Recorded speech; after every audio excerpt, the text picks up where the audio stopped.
Hello.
Oh, what are we doing?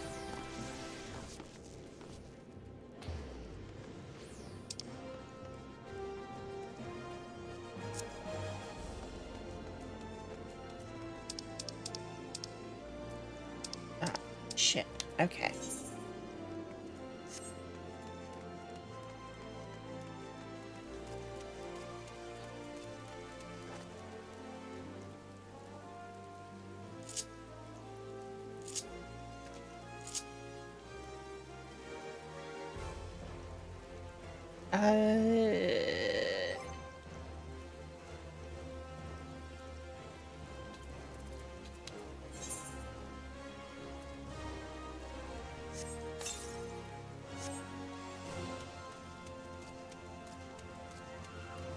Yeah, I got a different parasol at uh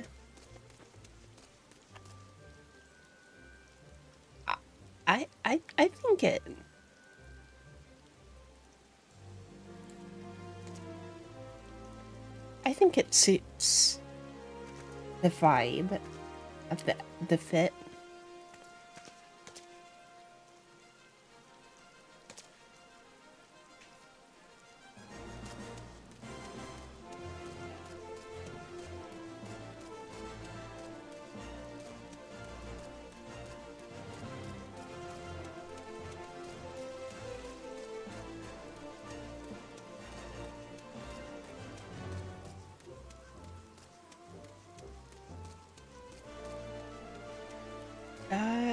This is where we're, yeah.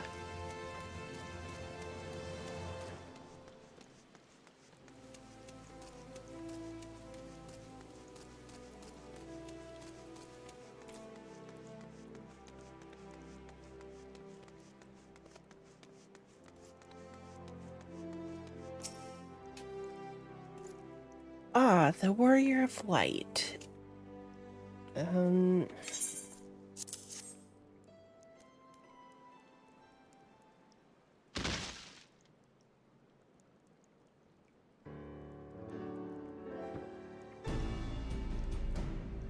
A gift of weapons from a certain black marketeer. Courtesy of Captain Ilbert, you say? Understood. Once we've cataloged the contents, I'll have them delivered to the Hall of Flames. This cannot be everything, can it? Real stated with confidence that there would be a far greater quantity of weapons. A blatant falsehood. Clearly, Real is unfamiliar with ways of Uldan merchants who ever strive to present themselves as greater than they are. We should be thankful that his information was not completely erroneous, and that we managed to achieve anything of worth at all. Still worth something worth celebrating, isn't it, Lieutenant? Besides, we've got more important things to worry about, like fighting those Garleans up north. There'll be no fighting if I have anything to say about it. Our orders are to stand watch, not to seek glory in battle. If you have no further need of us, then I shall take my unit to the cerulean processing plant.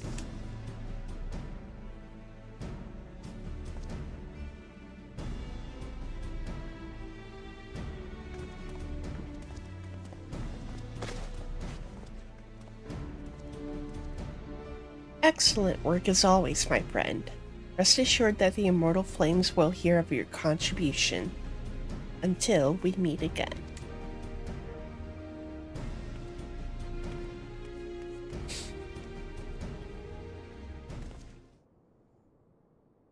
Yuna, a word if it please you. Not here. Look for me at the Sapphire Avenue Exchange. No need for Westland this time, don't you worry.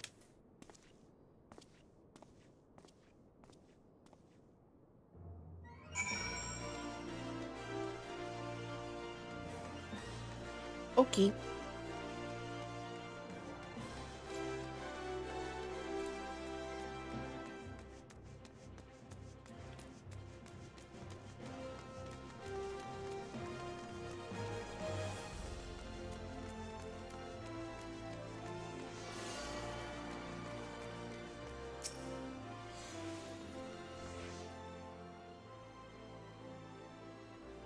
Thanks for indulging my request. Few places better than a market for privacy, I find. All the hustle and bustle of commerce means most conversations go unnoticed. I'll get to the point. At the Burning Wall, when you and the captain interrupted the exchange, what happened? Tell me everything. Leave no detail out.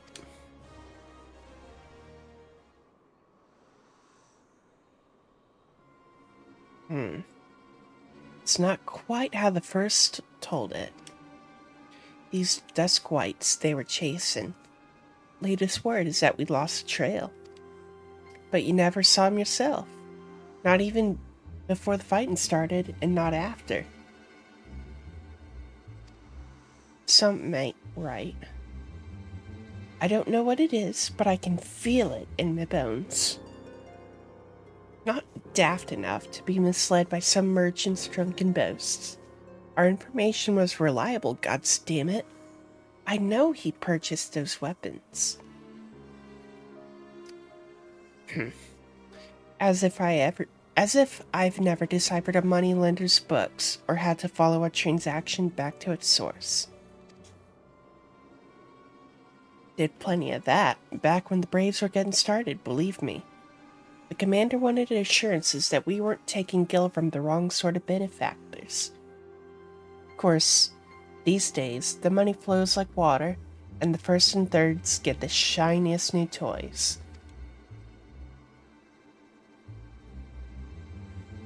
Forgive me, friend. I've got a lot on my mind these days, and I appreciate you lending an ear. Right then. Let's get back to it.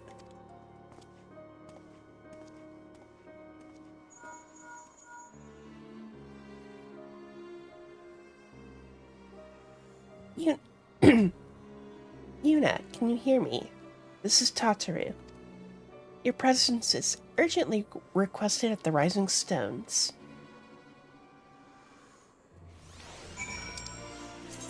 Uh-oh.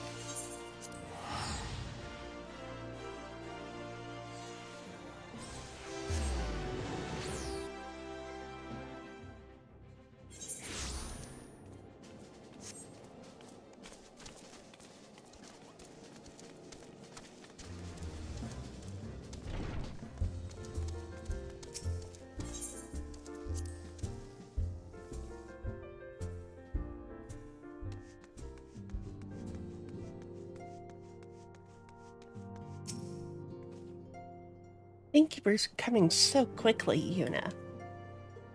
We've a guest from Ishgard who wishes to speak with you. A most, determined lady by all indications.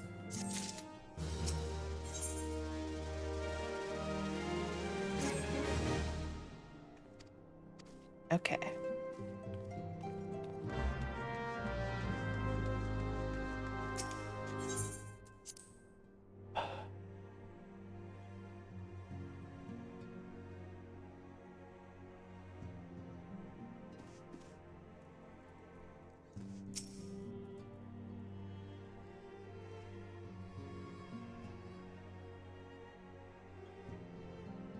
we have a guest from Ishgard who wishes to speak with you. I believe the two of you have met. Yep. We have. I had hoped to speak with Commander Leveilleur as well, but I cannot afford to wait any longer. The Lord Commander sent me hither to request your aid in a matter of grave import. You see now why I had Tataru summon you. Now that we're all assembled, perhaps you would be good enough to elaborate on the nature of the matter which brought you to us. The Observatorium's astrologians have sounded the alarm. Last night, the Dragonstar burned with an intensity not seen in 15 summers. Not since the Dravanians engaged the Empire in the Battle of Silvertear Skies. The northern sky doth burn full bright upon the Wormlord's call. The red behemoth beckoneth, and flame consumeth all. The old Curthan rhyme, aye.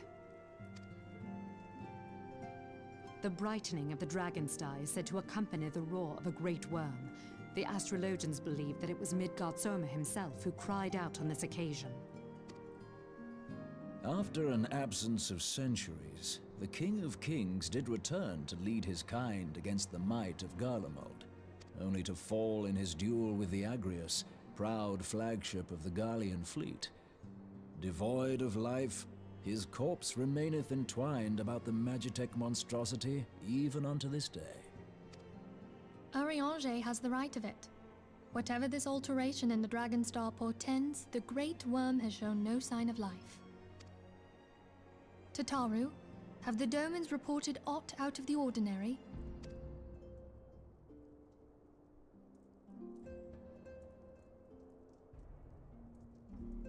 Correct me if I'm wrong, but if Midgard Zoma had roared, wouldn't we have heard it here in Revenant's Toll? Roar is but a figure of speech. Dravanians can communicate in ways beyond our ken. It is for this very reason that we are forced to look for signs in the heavens. We cannot say with any confidence that a great worm roared at all, much less that it was Midgard Soma. So they can roar in frequencies not detectable by human ears? Only by directly examining the Keeper of the Lake can we be certain. However, it will take too long to gain the Holy See's approval to dispatch the Temple Knights. Therefore, Sir Emric would entrust this task to you. Do you accept? Sure. We knew you would not disappoint us. Now, if you would excuse me, I must return and assist the Lord Commander. We have precious little time to prepare. To prepare for what, pray tell? When a great worm roars, his brethren cannot choose but answer.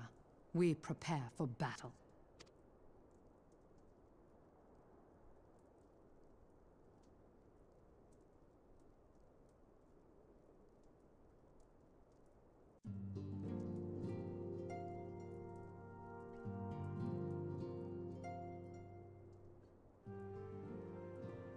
Forgive me if I state aught what you already know, but I would ensure that you will understand the nature of your destination.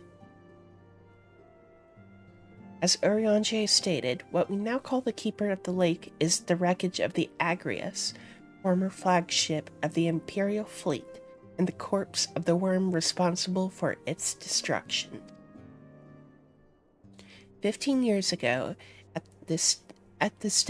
at the next step in his campaign to subjugate Eorzea, Gaius von Balsar attempted to seize control of Mordona. So massive was his force that all thought his victory a foregone conclusion. But an unlikely ally came to Eorzea's aid that day. Midgard Sormer, legendary guardian of Silvertear Falls, burst forth from beneath the waters of the lake and held a host of dragons against the Garlean airships overhead.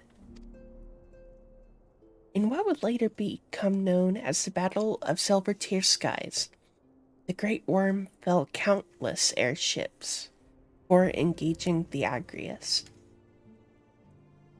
In the ensuing struggle, the flagship's cerulean engines failed, and it tumbled into the lake below.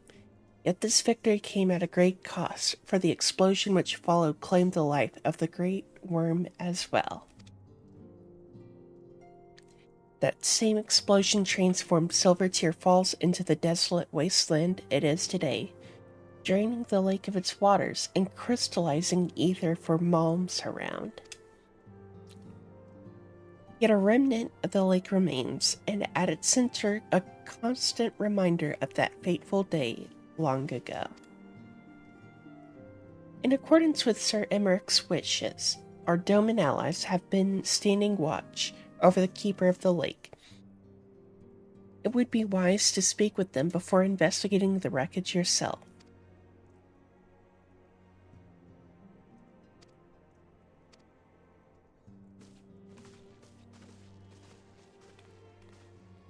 Okay, so we're just gonna look at a corpse and a wreck.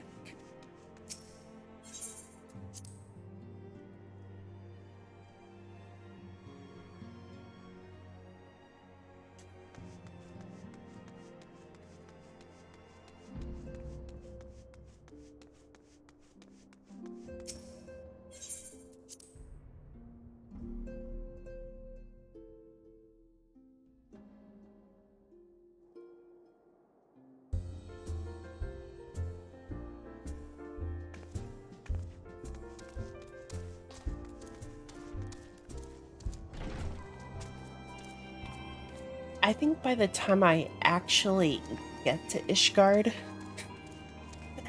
I was thinking, I could do my fucking samurai quest. And by the time I actually get there, I'll be able to start the next one.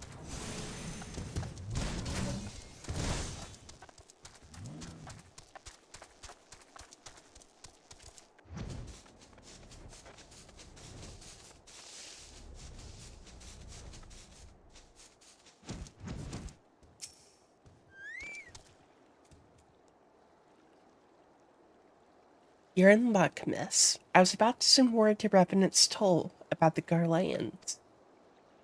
Of late, I've seen small airships, likely from from Castrum Sentry, come and go from the keeper of the lake. Though I cannot say for certain at this distance, I believe they may be salvaging something from within the wreckage. Castrum's supply line have been cut for some time, and I'd wager they're desperately in need of spare parts and other equipment.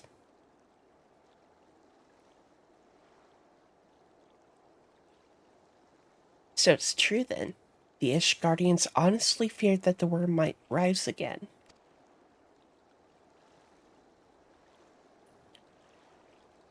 Well, from here that seems rather unlikely. But if it's assurances they want, you've no choice but to inspect the corpse in its entirety.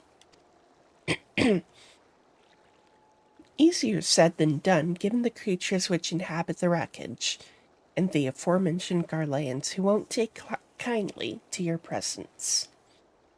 They're sure to fire upon an airship, so I'd advise a more stealthy approach. Take this boat and a few of your comrades to the base of the Agrius, then climb to the top.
That's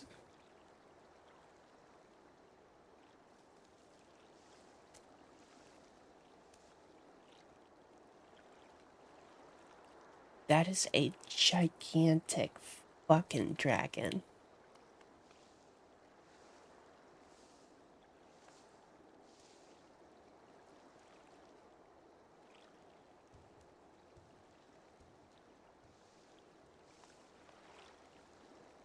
And a gigantic fucking airship, too. Like, looking at how far out it is and how far up that is.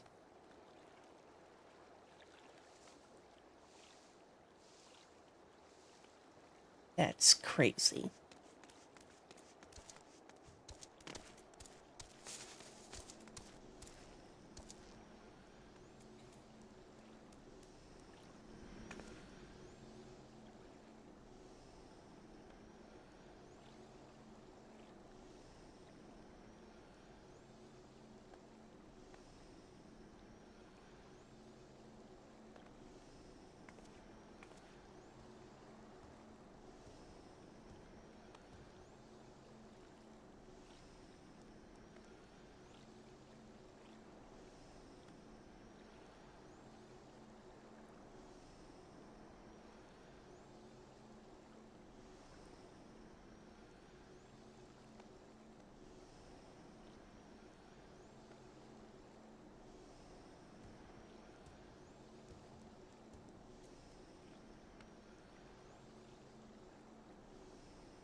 Uh,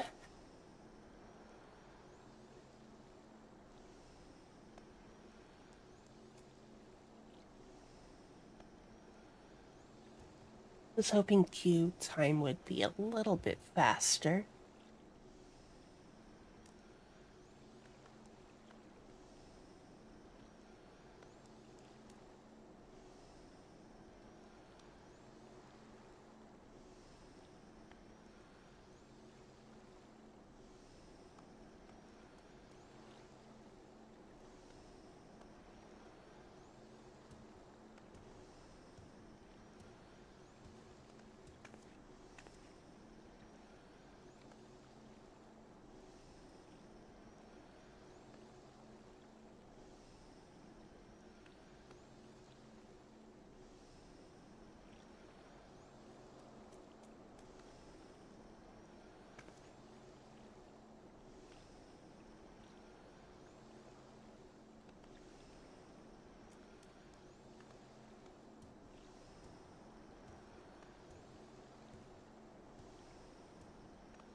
Mm,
Dude, I just saw someone in the Novice Network chat called fucking, Ken Kenpachi.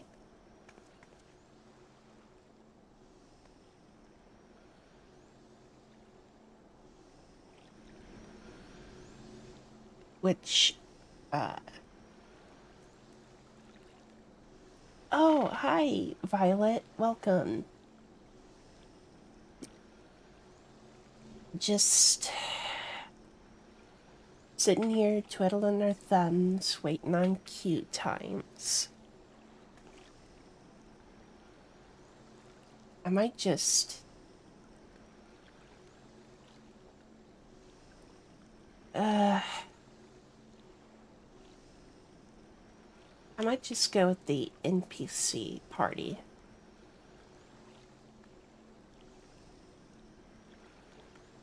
Because I thought... Oh, thank you. Yeah, I don't really get to VC a lot with you guys because I have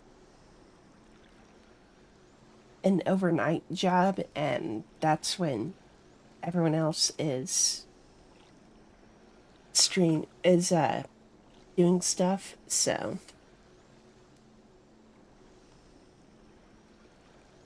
yeah, let's...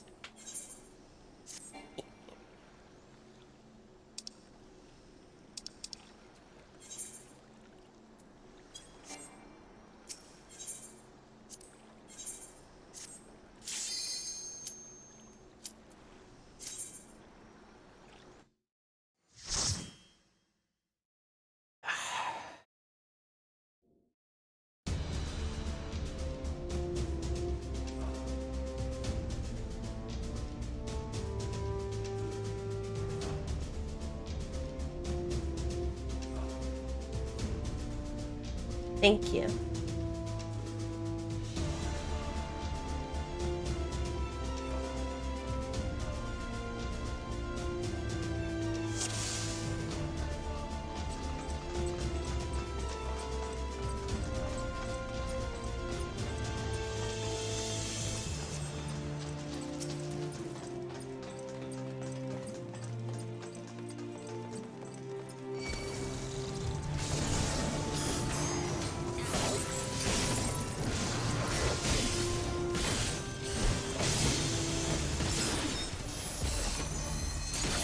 I was about to say, where the fuck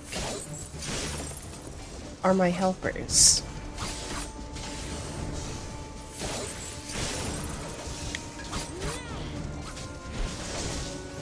Oh shit, already got that one.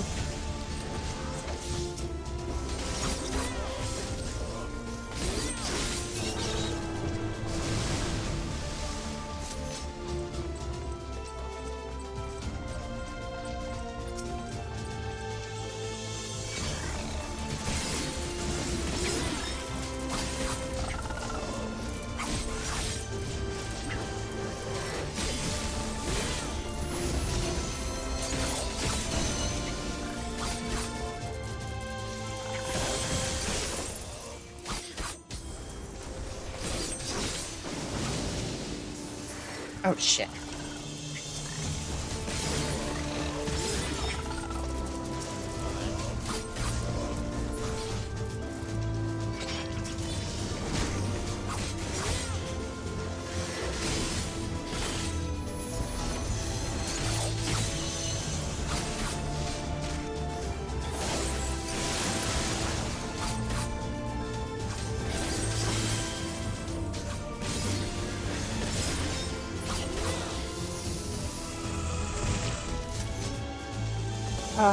When this is over, I need to equip my quick action materia.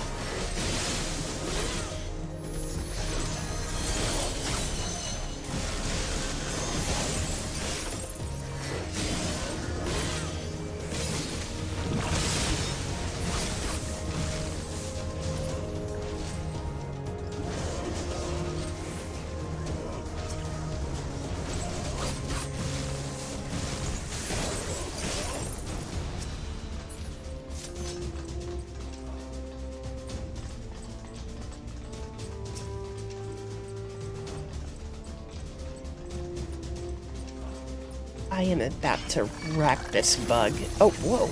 Okay, never mind.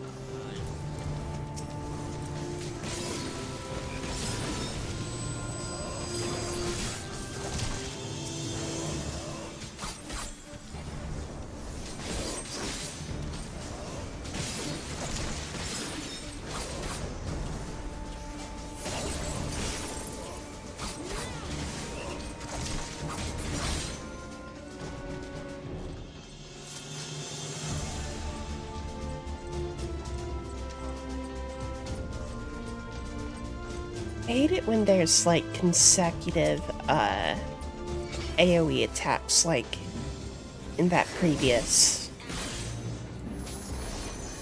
encounter.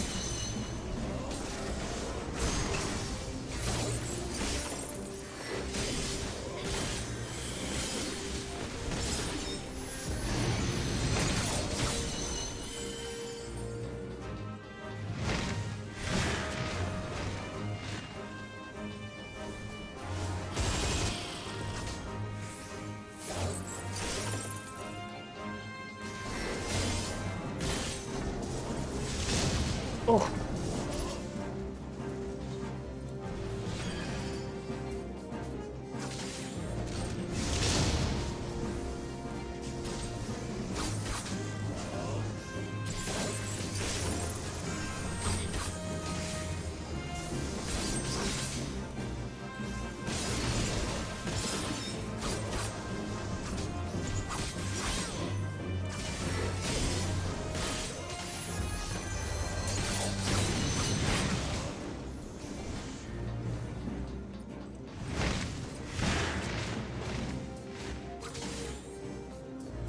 Oh, okay, I see.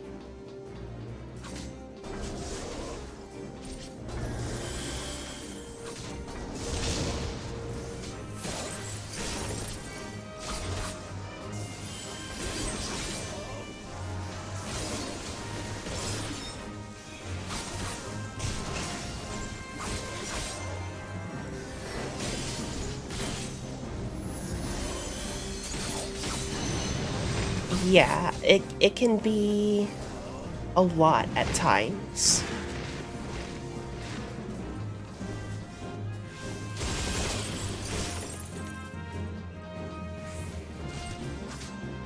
Uh...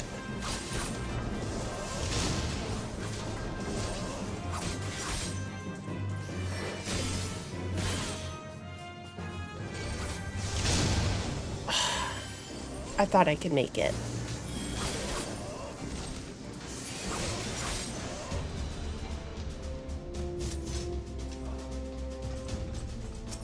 What do we got?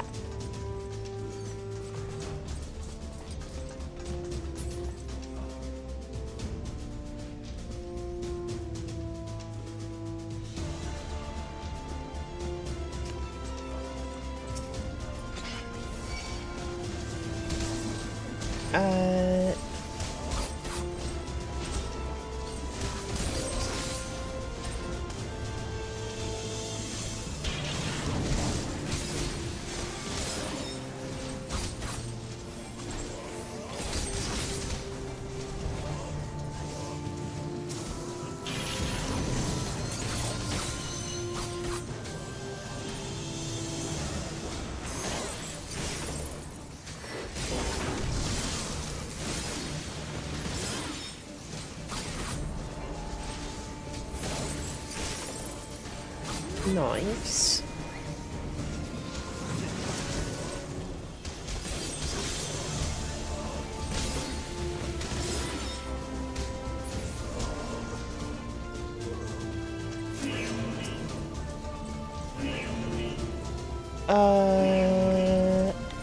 Okay, here we are.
Okay. Cool.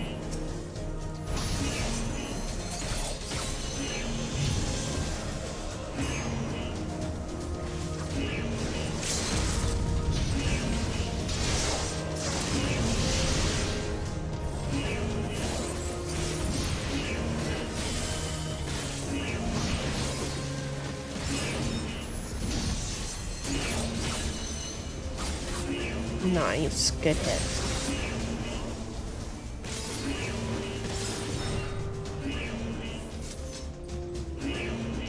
That's a cool. I like this design.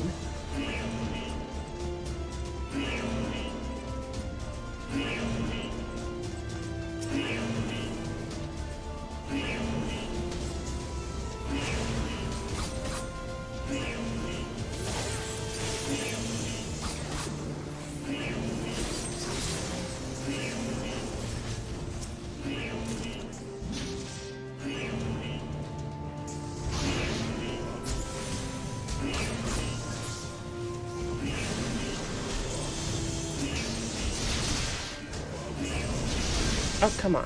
Can I not?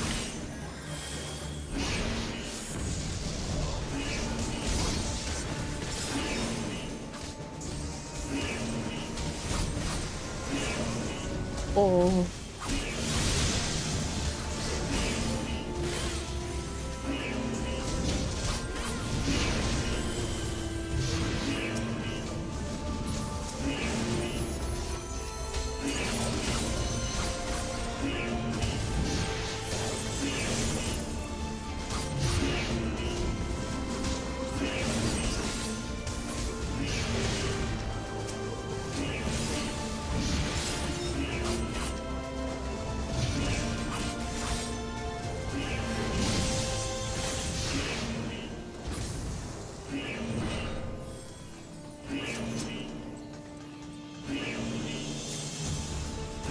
Okay.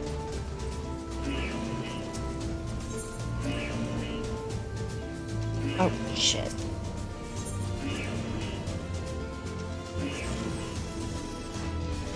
The barrier is no more.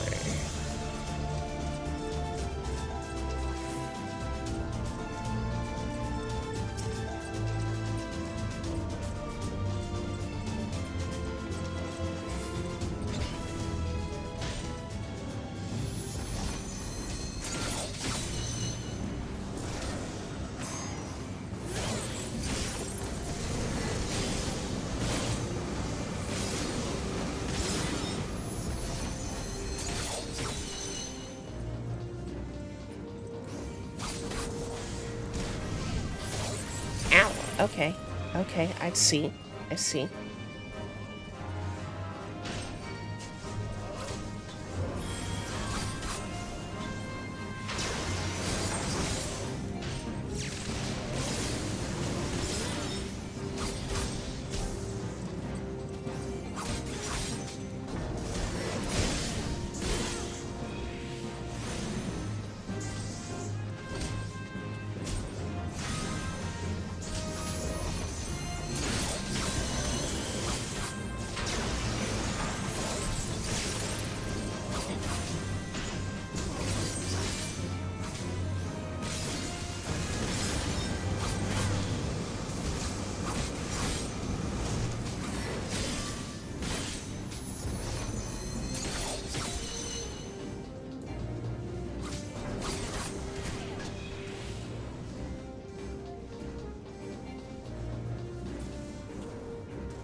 Oh shit, already did that one.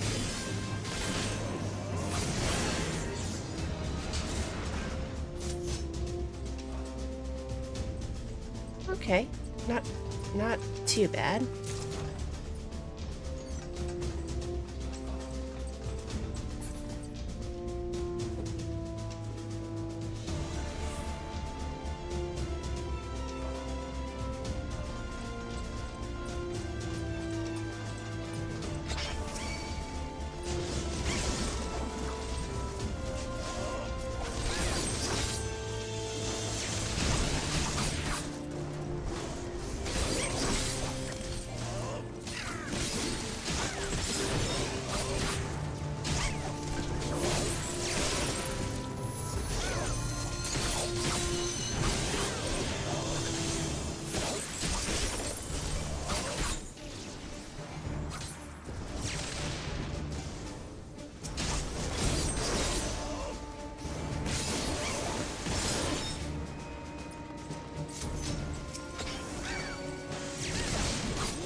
Yeah,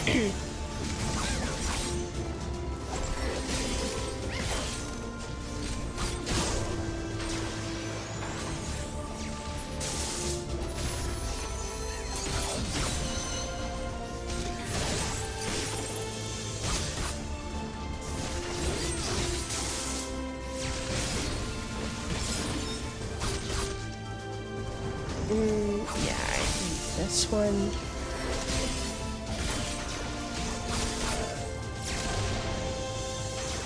Yippee.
Oh, camera.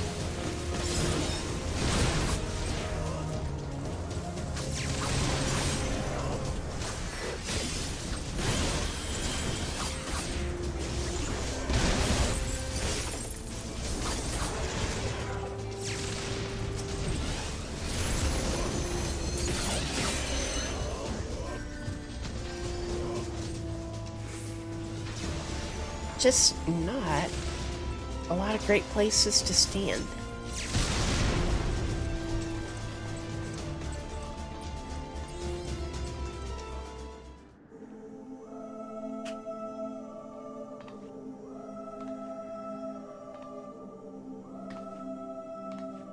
Who treadeth now upon my bones, and waketh me from slumber sweet?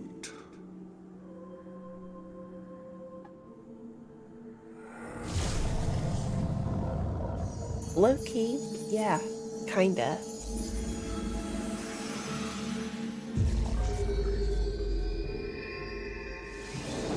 Thou hast forgotten the face of thy lord. Remember, mortal, and fear me.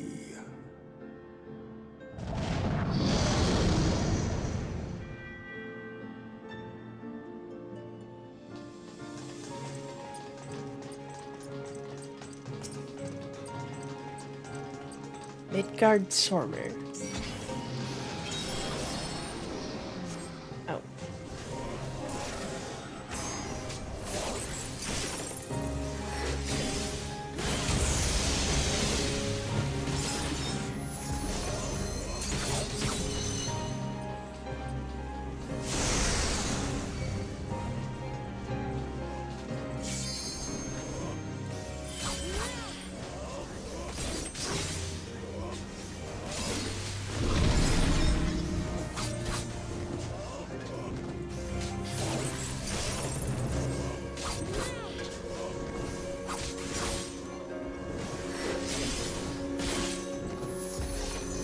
Oh, are we supposed to,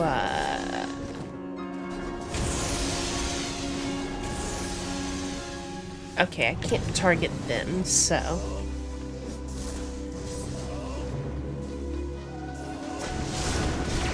Oof, ouch.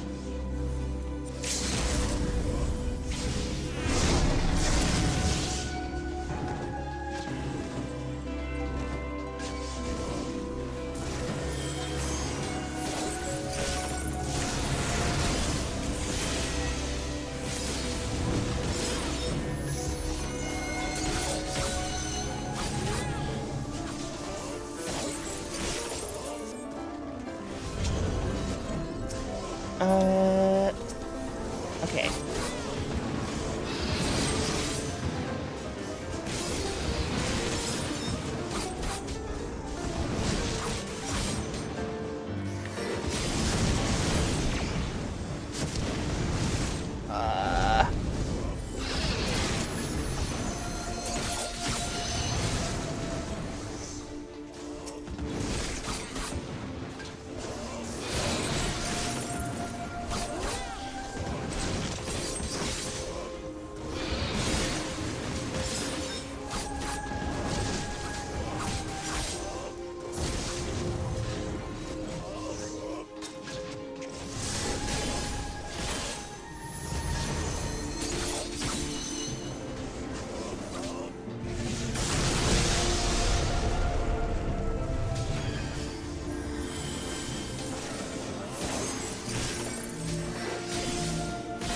Oh, whoops.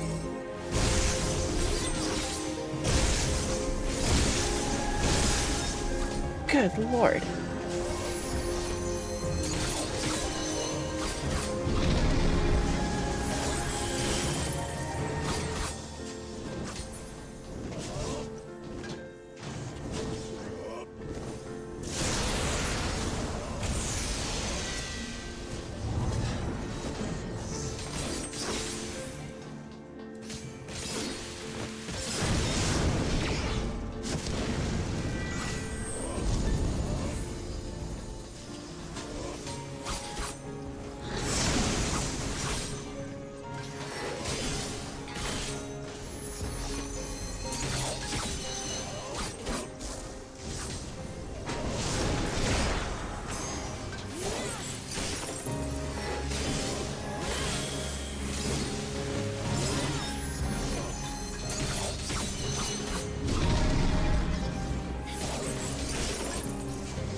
Almost there.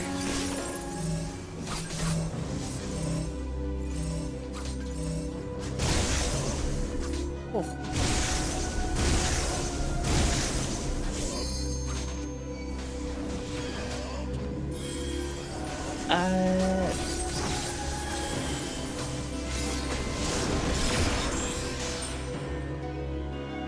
Yippee. We got it.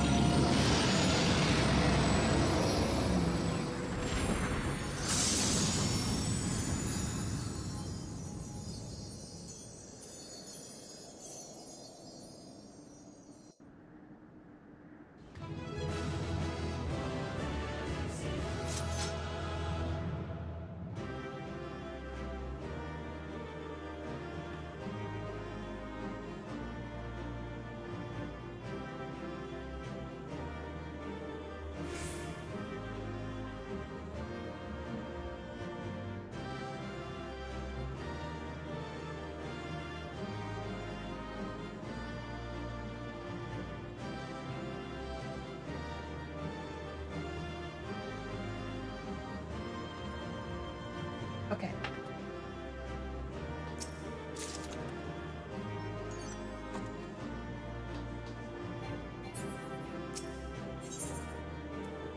It was that.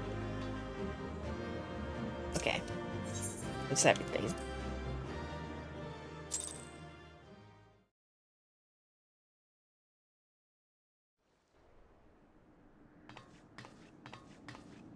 By her gifts hast thou earned a moment's reprieve.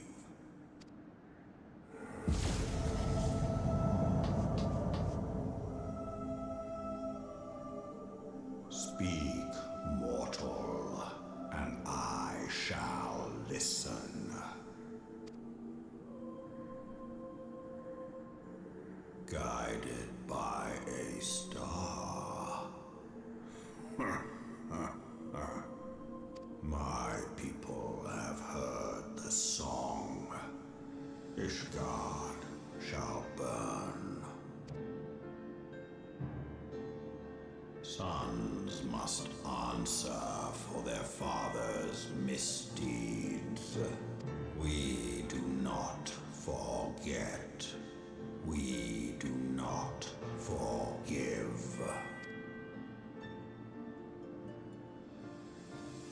7 children did I sire. One now singeth of retribution. I rise to join in the chorus. Thou art powerless to silence us, mortal. Yet thou shalt not live to labor in vain. Thy reprieve is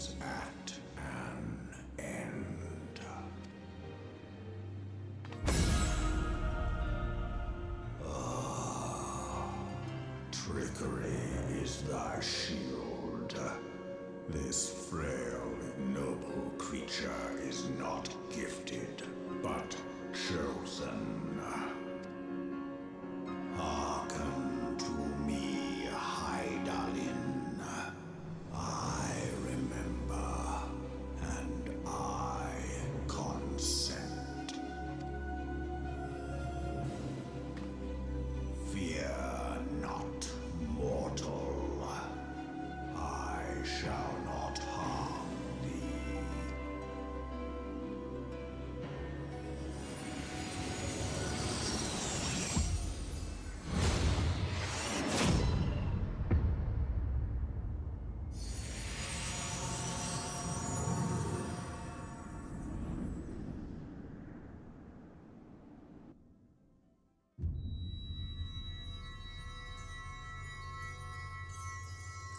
There's a lot.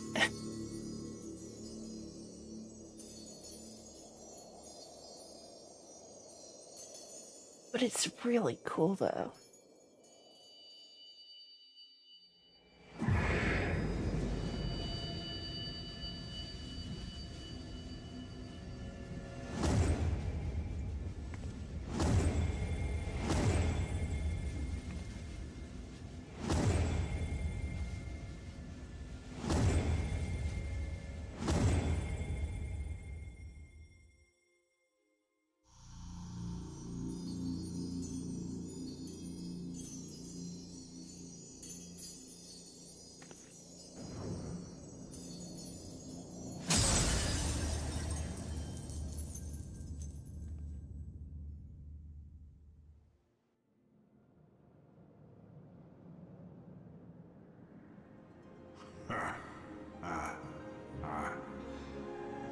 Mayhap thou thinkest me an oath breaker. Thou art mistaken.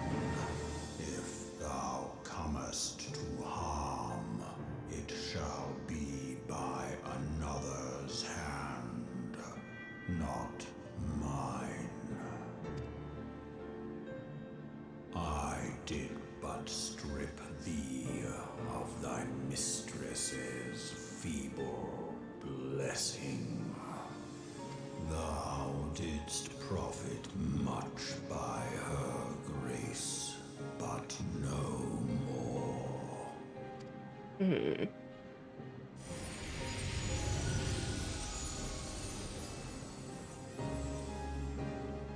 Ah, little guy. The covenant binds me to thee. I shall watch, listen, and wait. Fight and struggle, if it be thy will. Man hath ever coveted that which lieth beyond his grasp.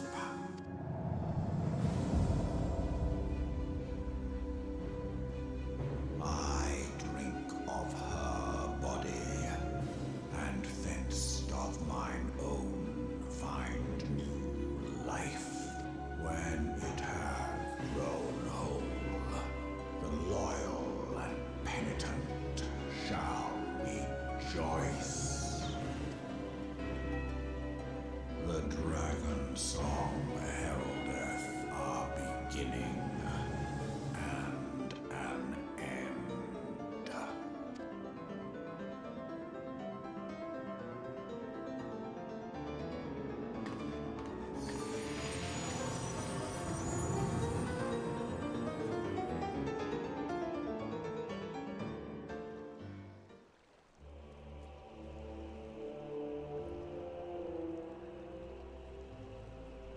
So we just straight up get a Midgard Stormer minion.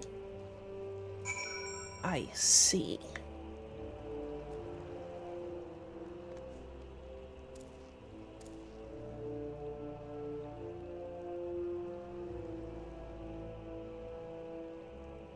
That was a lot.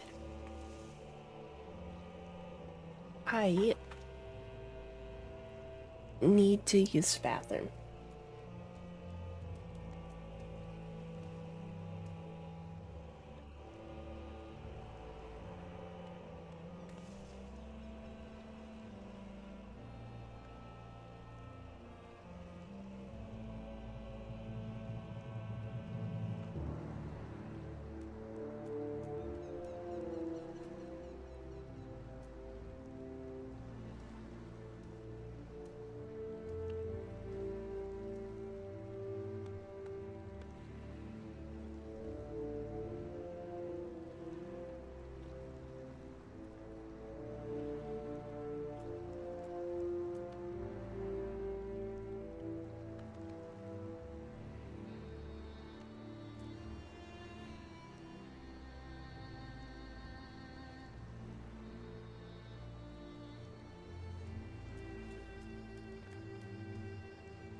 Okie doke, I'm back.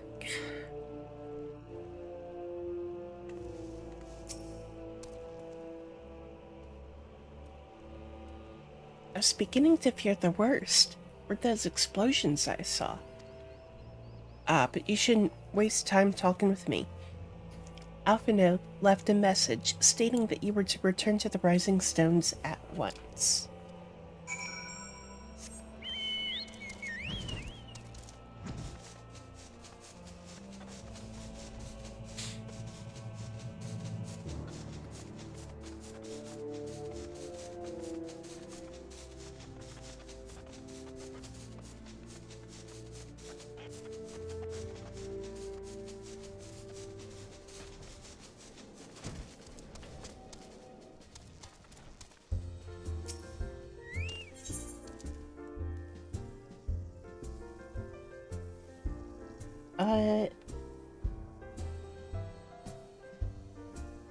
Jacobos can only fly in 14.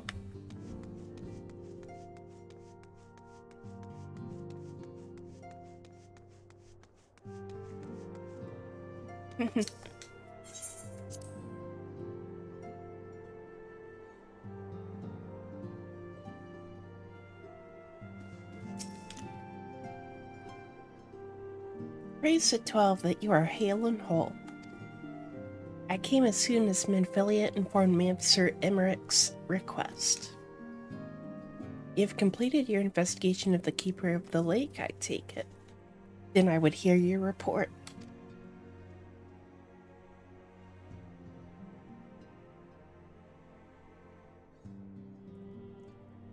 You conversed with Midgard Swarmer. I swear, were anyone else to make such a claim, I would regard it with considerable skepticism. Are we to understand that the Worm Lord did not perish, and has, in sooth, lain dormant these past 15 years? Less a resurrection and more rejuvenation for he who dwelleth in eternity, years passing as moments. Those words were ambiguous at times. One statement left little room for interpretation. My people have heard the song, Ishgard shall burn. Clearly, an attack is imminent.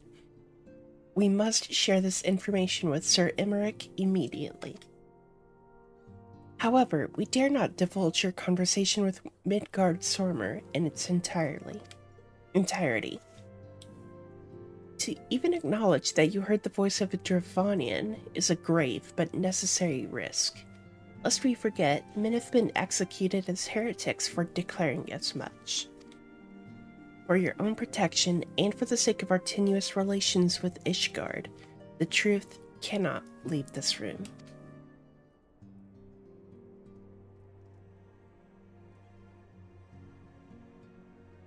As for how we shall present our revelation to Sir Emmerich's emissary, you may leave that to me.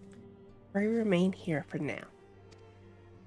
Yes, I was about to say, like, how the fuck are you gonna tell him that? There's something you're not telling us, Huna. You seem different somehow. 'Tis almost as if you were missing something. Something important. Yeah, so...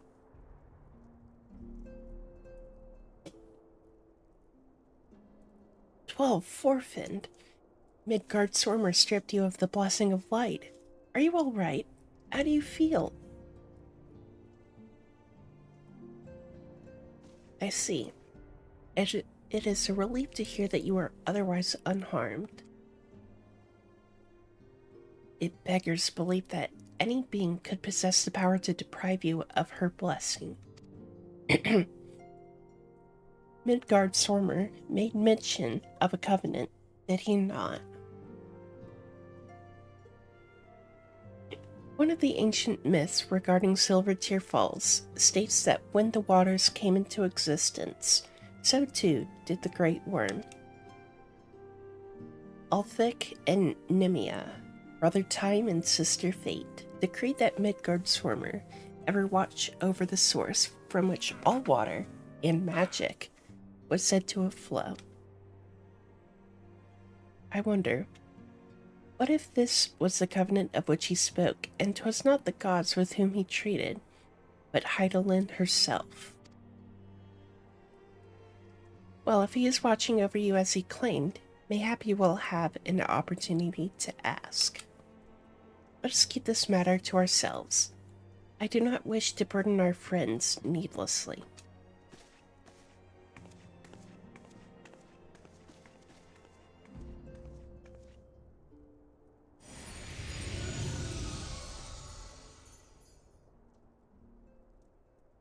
Art thou a pawn or master of thy fate?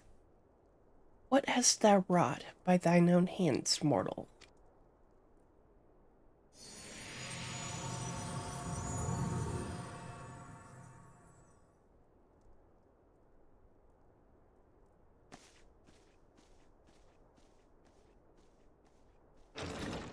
Ever just casually materialize to someone you're haunting and tell a riddle and then fade before they My can friend, even I can respond? scarce believe it. You confronted the Worm Lord and lived to tell the tale.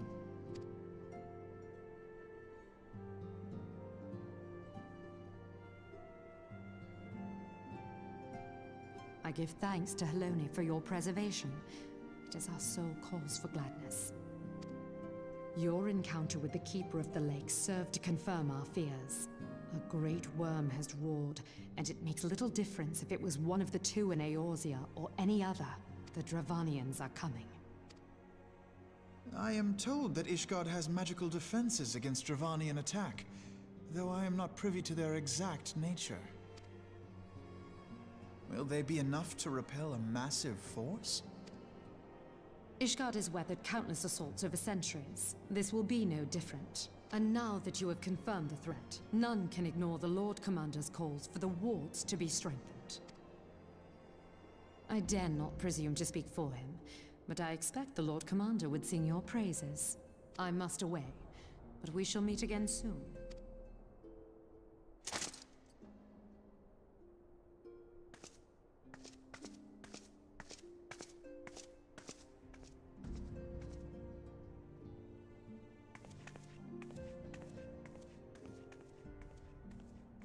Countless assaults weathered, and this will be no different?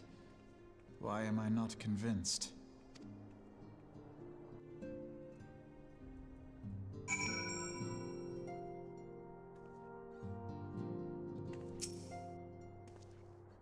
The Ishgardians have warred with the Dravanians for centuries, nay, nearly 1,000 years.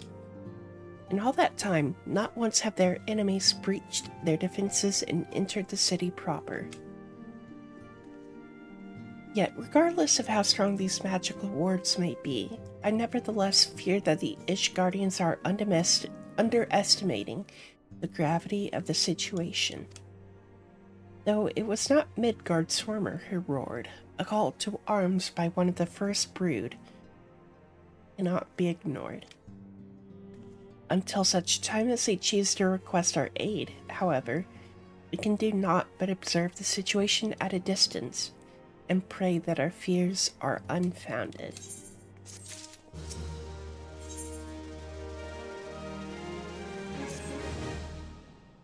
Ere I forget, I believe Moonbrita has requested a gathering of the Scions. I assume there has been some progress concerning our efforts to combat the Ascians. Pray inform her that our business with the Ishgardians is concluded for the moment. I shall be along once I've completed my communications with the Crystal Braves.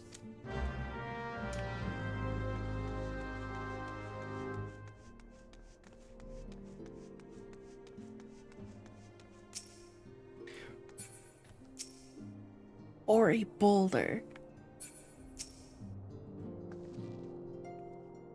All done with your talk of dragons. Wonderful, because Ascians are next on the menu. Let's head into the solar, shall we?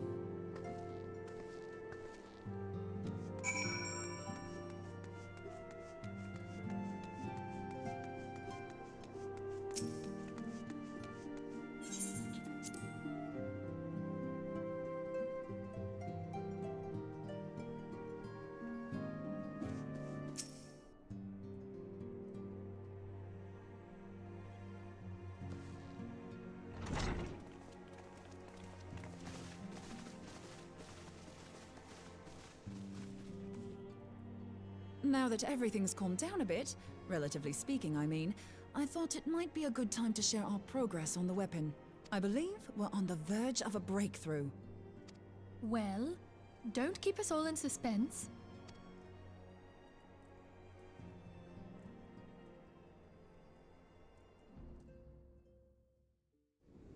Just in case anyone's forgotten, let's start by reviewing what we already know.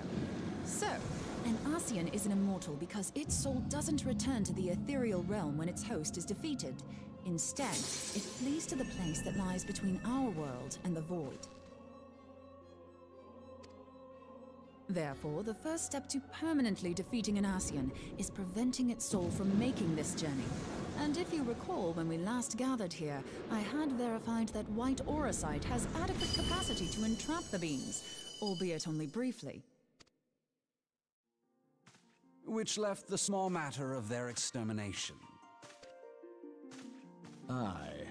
To unmake an Ascian soul, one must needs smite it with a concentrated burst, or blade, of purest ether. However, we wanted for both the data and the means to forge such a weapon.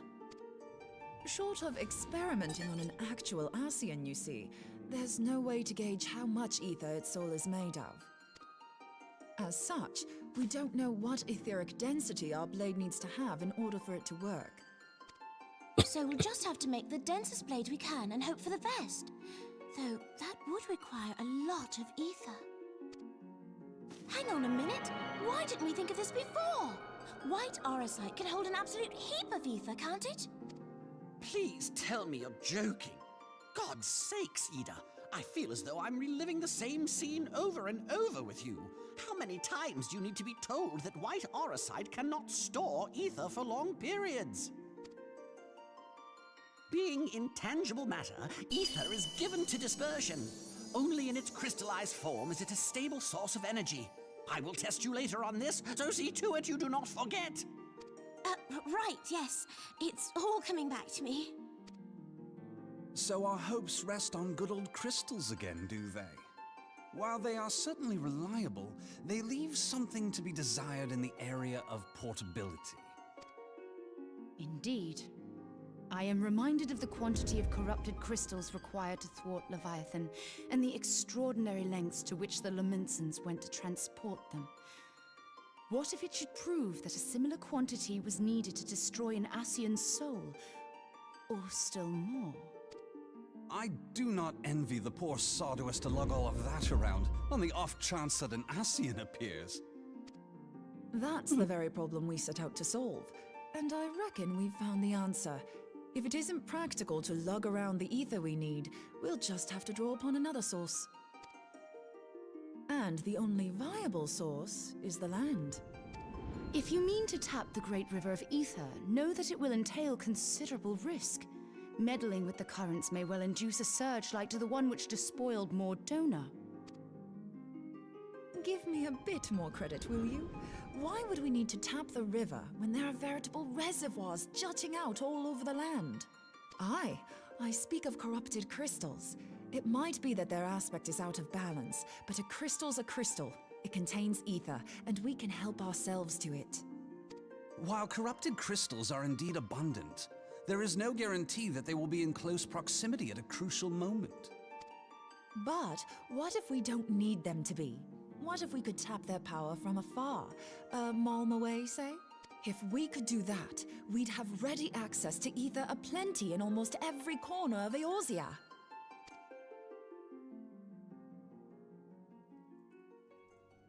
I've yet to put my theories to the proof, but I've got a good feeling about this. If no one has any objections, I'd like to see where this avenue leads. Sure. If you think it worth your while, you have my blessing. But tell us, what are your theories? I, for one, am most eager to understand the process, however vaguely. I thought you might say that, but no one wants to listen to boring old theories all day, do they? I know I don't. So with your permission, I'd like to try something a bit more hands-on. I've already built an etheric siphon especially for this purpose, and I've been meaning to try it out. thing is, the profusion of corrupted crystals in Mordona makes it something of a high-risk testing ground. If anything goes awry with the siphon, it would be better if it didn't happen within spitting distance of quite so much ether. Ideally, I need an isolated specimen. Does anyone know where I can find one? May I suggest northern Thanalan? There you will find corrupted crystals of middling size, standing a reasonable distance apart. Ideal for your needs, I should have thought. Oh, and if you do elect to visit the place, I should be much obliged if you would assist me in another matter while you are in the area. Has something happened? Movement has been observed at Castrum Meridianum. During Operation Archon, the Alliance dealt the stronghold a heavy blow. Its facilities were extensively damaged, and its garrison reduced to a fraction of its former strength. Not long after our forces withdrew, however, their ranks were replenished by reinforcements from Castrum's sentry. They now seek to rebuild, and to this end they have their sights set upon the ceruleum processing plant. Having lost the Empire's support, the 14th Legion lacks the resources to sustain itself. To them, this is a bid for survival, and they will doubtless fight like desperate men. Though I have dispatched the Crystal Braves, I fear their strength alone may not suffice to stay the Imperial assault. I would request the Scion's aid in the defensive effort. If I didn't know better, I'd say you were trying to inveigle us into fighting your battle with the promise of shiny crystals. Well then, consider me inveigled. I won't lie, the crystals you speak of sound perfect, so the Garleans have to go. Inveigled. That's such a fun word. Besides, we can't afford to beat about the bush. There's no telling when the Arceans will next appear. Thine eagerness to hurl thyself into the jaws of danger cometh as little surprise. Exercise due caution, I prithee. Though you have become a crystal brave, you are yet a scion, Alphino. We could hardly refuse you. Pray, join the Crystal Braves and lend them your support. Thangred and Papalymo shall accompany you.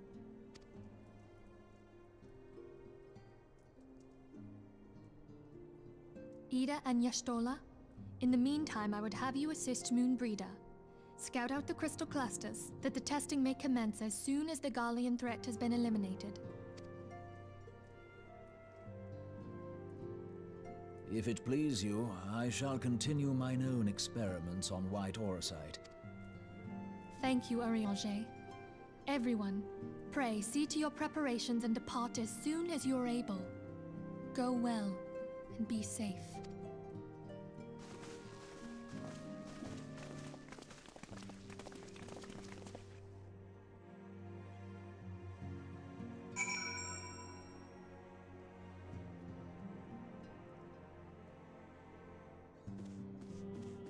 Okay.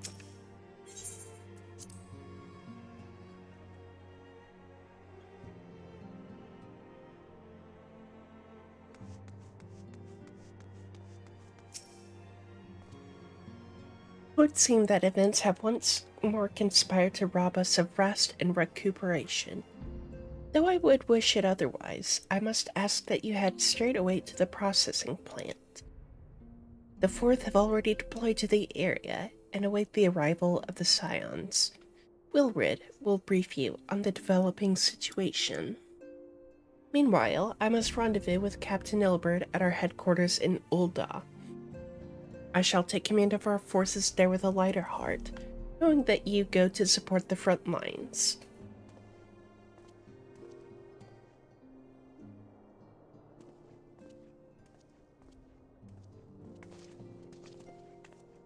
Your duties take you to northern Thanalan, do they not? We too must say our farewells to the Rising Stones for a time. Lamin travels to Ul'dah, and we shall serve as her escort.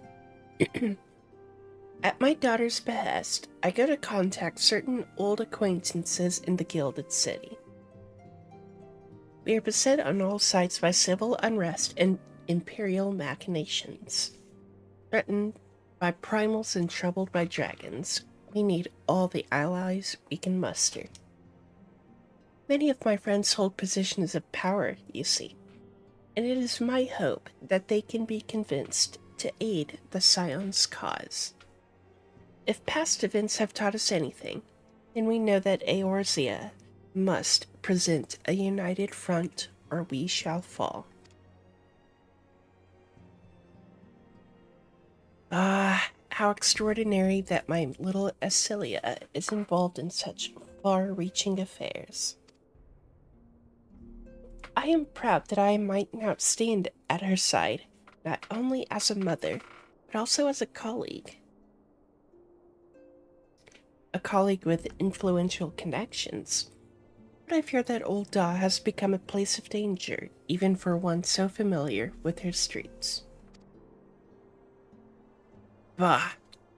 Woe betide the blackguard that so much as glares in your direction, milady.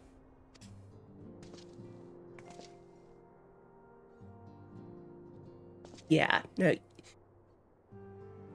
You've got the goat with you. You're set.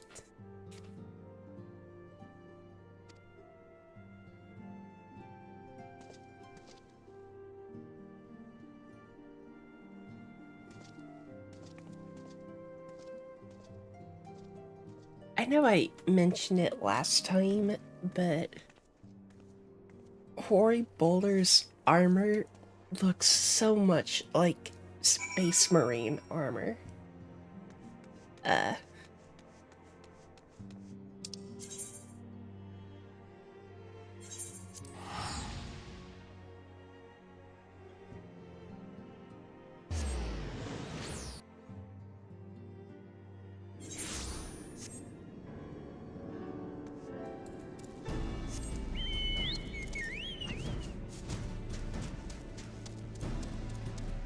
Oh, there you are.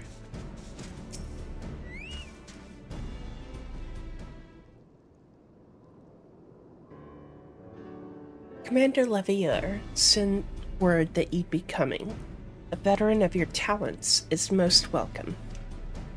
Not that I don't think we can handle the situation, mind you. I've learned a trick or two since that disaster with the Amalsha. But returning to the task at hand. The Flames reconnaissance scouts have reported Imperial soldiers assembling at Raubon's push. Such a force is likely interested in only one thing: getting their hands on the resources found here at the processing plant. The Garleans can begin marching on us at any time. Pray speak with Lieutenant Edelstein that we might coordinate our counter strategy. In the meantime, I will inform the others that you have arrived. No doubt it will be welcome tidings.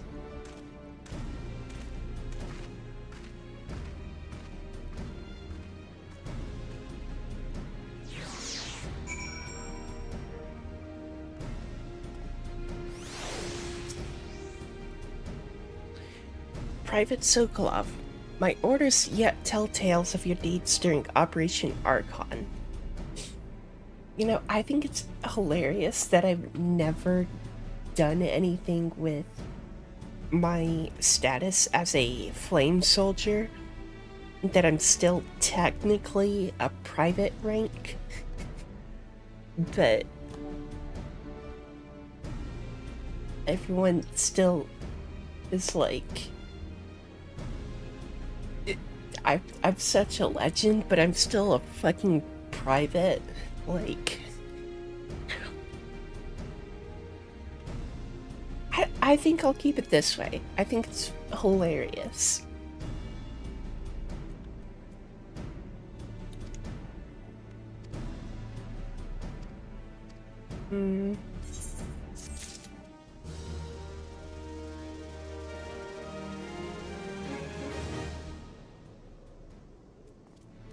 God, you need so much fucking XP now. Look at that.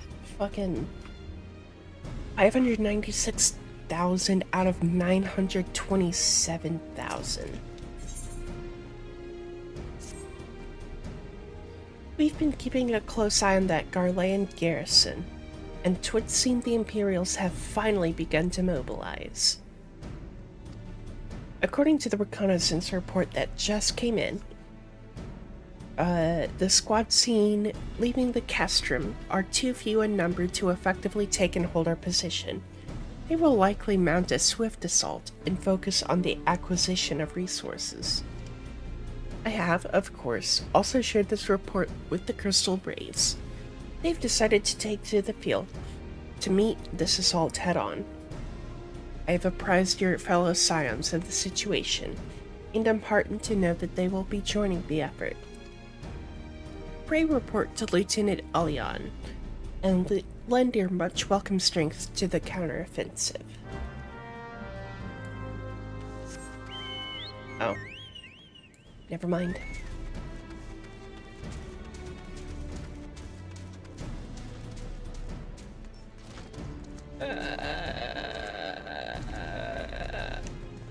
Is that motherfucker doing push-ups on the bed?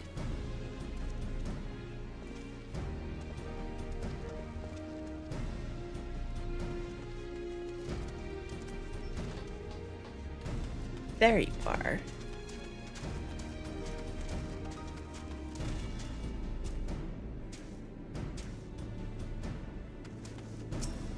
Oh, no, not you.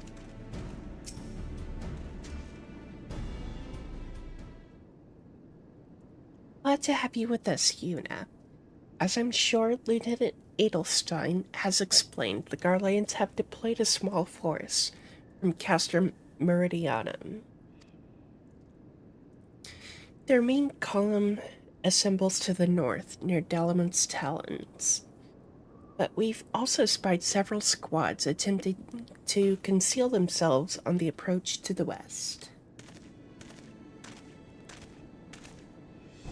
They wish you to rush forth and commit to battle with the main column, leaving the detached force free to raid the plant and pillage supplies. Not much of a strategy, but these are desperate men. Captain Ilbert.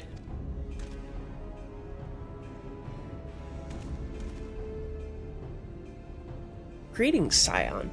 I understand the commander bids you and your fellows come lend a hand to the Braves.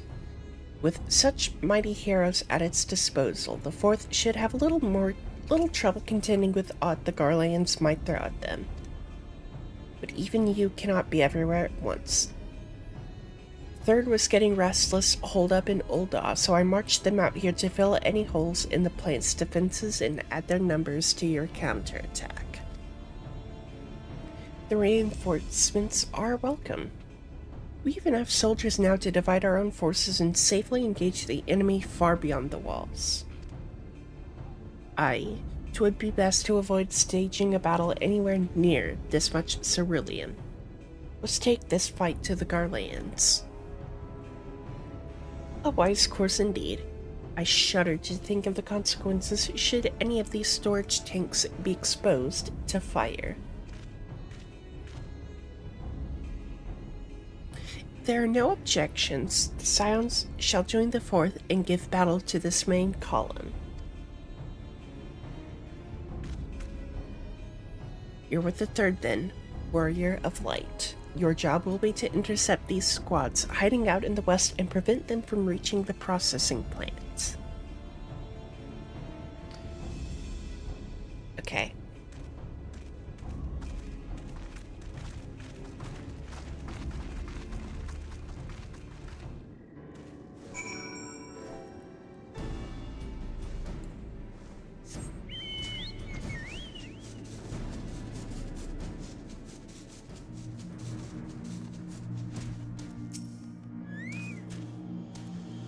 A pleasure to be fighting at your side once more, Scion.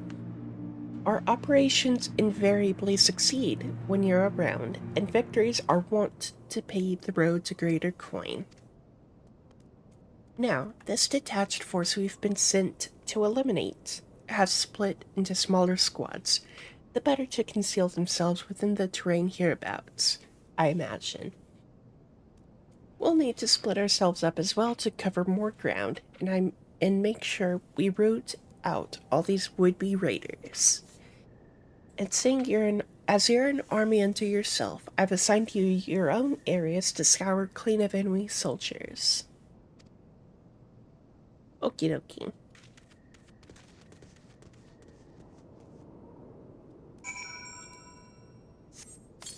Let's refresh Gaga's timer. And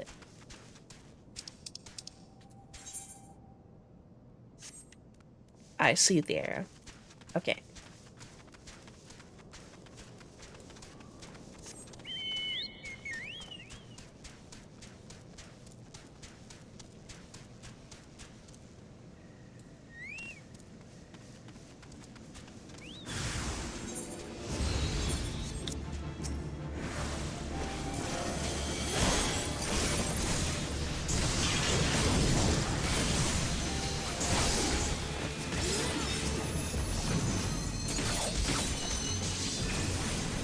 Ow.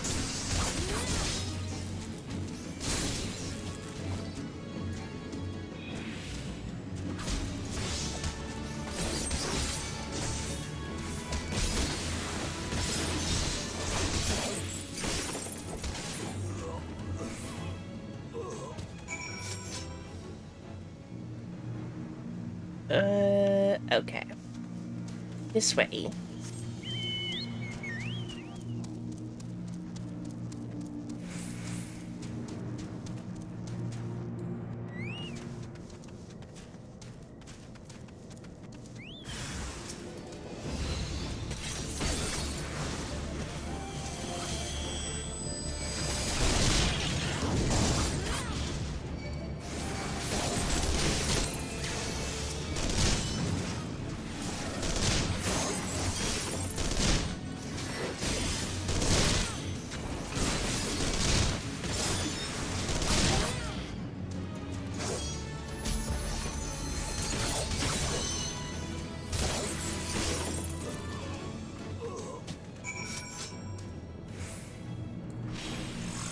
Oh, whoops.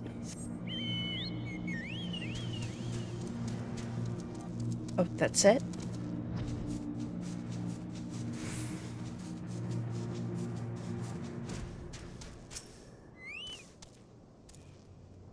You seem grim, Scion. I'll take that to mean that, between us, more than a few Garleans won't be making it back to the castrum. These Imperials, though, they certainly made us earn our pay. I would be a happy man if I never had to tussle with another of those Magitech horrors. Oop.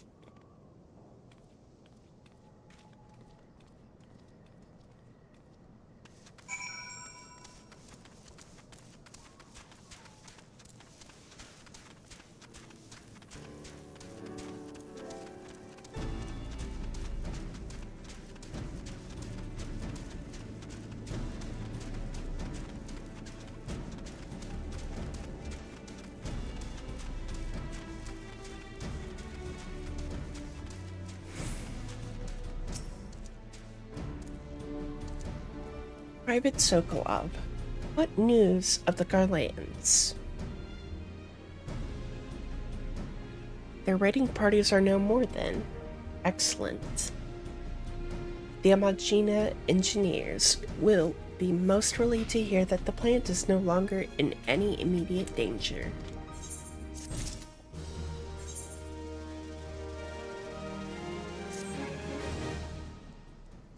You must be anxious for word of your fellows. Yeah, how's Thingrid doing? How's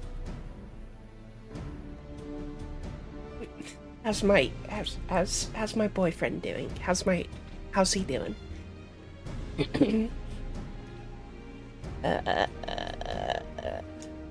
All but one, that is. The Rogan lady with the large axe. It would appear she has chosen to remain at the site of the battle. I know not what task keeps her from returning to civilization, but northern Thanalan is no place to wander alone, even for a capable sort such as her. I would certainly feel better about things if you could check in on her before you continue on your way.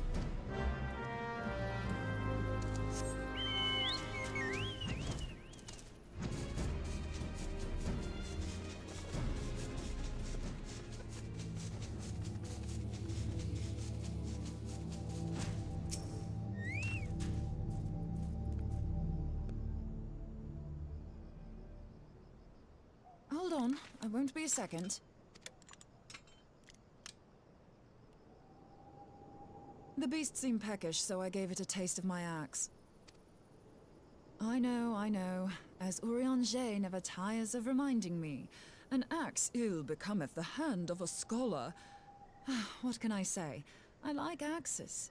To hear my mother tell it, I came into this world holding one. Well, that is a very badass act, though. And it's not as if it stopped me picking up a quill, is it? I often think of the man who introduced me to the joys of learning. He's one of the reasons I decided to come to Eorzea. Him and my excruciatingly stiff childhood friend. Considering how unalike we are, it's a wonder we ever got on. The world's a strange old place, isn't it? Aye, that ought to do it.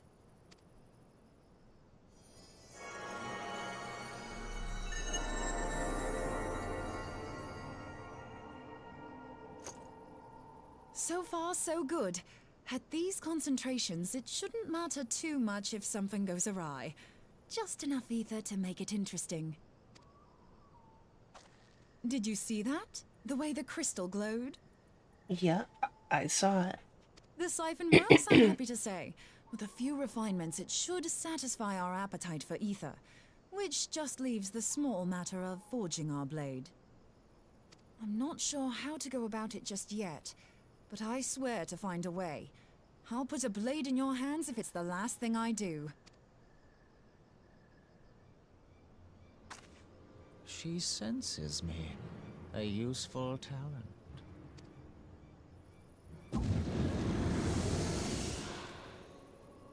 Hanassian, are they onto us? By your brand, I see you are an Archon of Sharlayan, keeper of knowledge, seeker of truth. Meddler. I don't know what the hell's you're saying, but I don't much like your tone. Your instincts serve you well. But come, be not unsettled on my account. That lovely brow was not made for frowns. But I waste my breath. Let me direct my words to one who understands them. We meet at last, warrior of light. I am Nabriales. Wicked sideburns. And you have long been a thorn in my side. I suffered the overweening presence of La Habrea that men might host the power of gods, only for you to undo my hard work.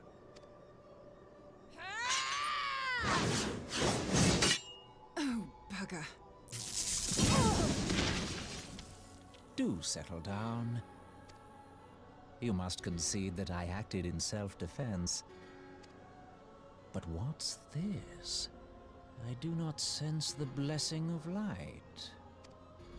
Oh, dear. Could it be that frail Hydelin has forgotten her champion? This I did not foresee. Shorn of light as you are no longer a threat. And better yet, the seal is broken. Now is the time to claim the staff. With it in my grasp, I shall rise above them all and take my place at Lord Zodiark's right hand. Zodiark sounds like a fucking Pokemon.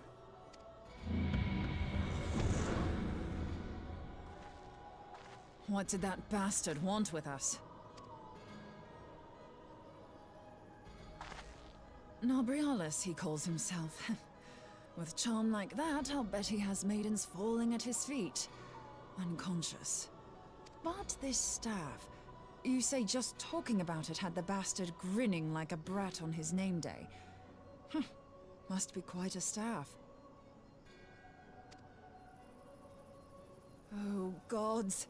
He means Tupsimati, Master Louis Soir's staff. Minfilia's in danger. We have to get back to the Rising Stones. Uh-oh.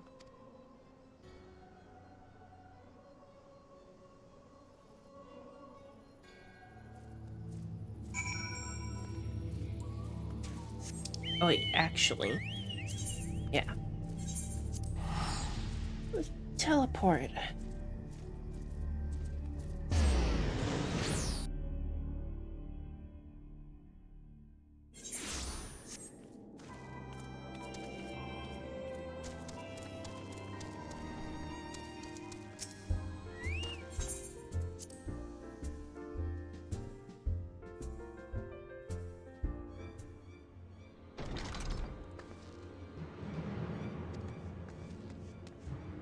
Master Louis' staff is kept in the Solar, isn't it? Quickly now.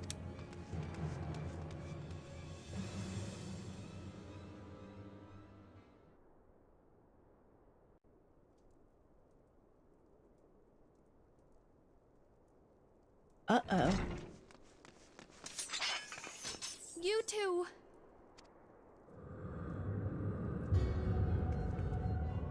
So, you were able to divine my intent. What now, warrior of light? Ah, but that name is no longer fitting. You have become decidedly dull, and quite incapable of barring my entry. What do you mean? You truly do not know? Then I suppose it is only right that I enlighten you. The blessing of light kept you and your fellow meddlers safe. It was that which prevented my kind from entering your domain. My kind, I say, though it had no power over the likes of Elidibus and La Habrea. Being of this world, they could come and go as they please, while I could only look on. But I need look no longer. Now that the seal is gone, I mean to act. Unlike the others, I am not given to waiting. I shall take that staff and bring about the next rejoining. Rejoining? Then it was your doing. The Isle of Val, the scholars, all of it.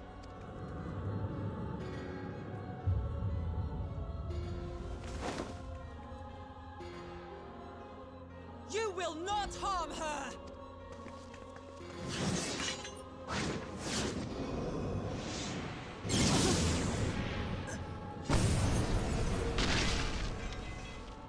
Moonbreeder!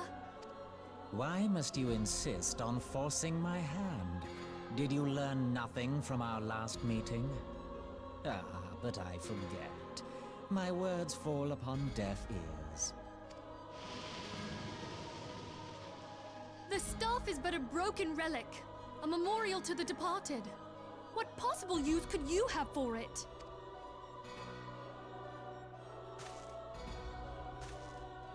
What use?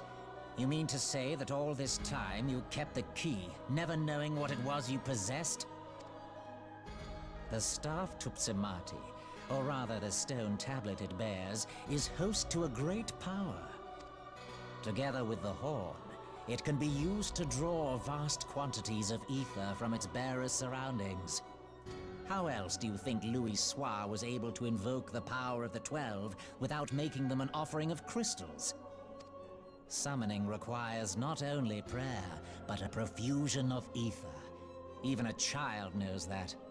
If I did not know before, you may be certain I do now. But above all, I know that we cannot allow this staff to fall into your hands.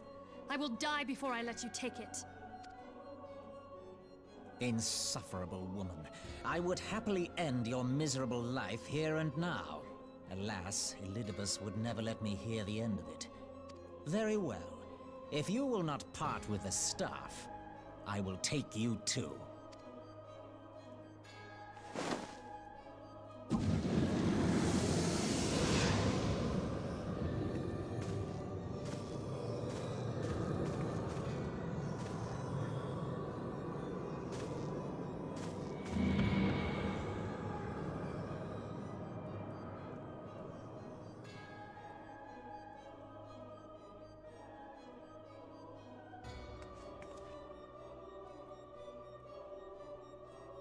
God Answer damn. them!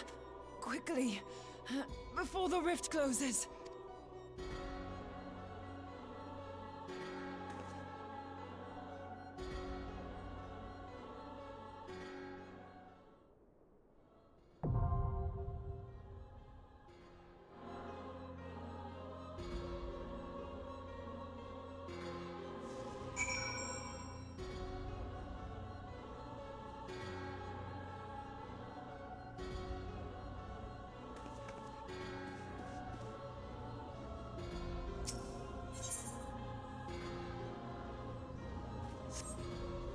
Oh, can I not do this with NPCs? Okay.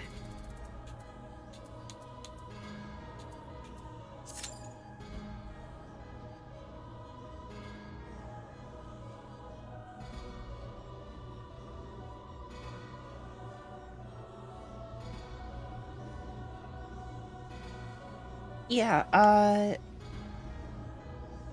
I'll get right on. I'll get right on going after them. Moon Rita, just sit tight. Okay, hon?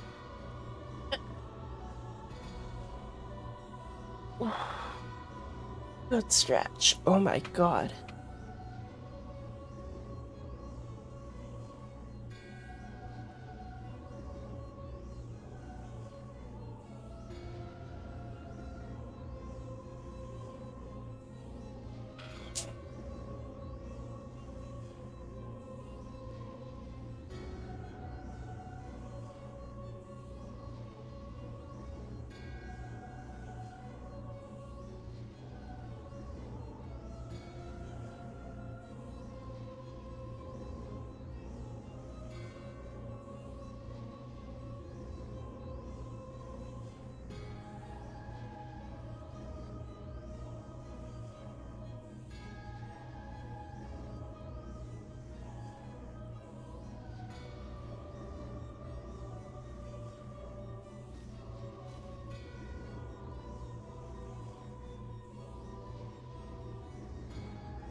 Wait, it says...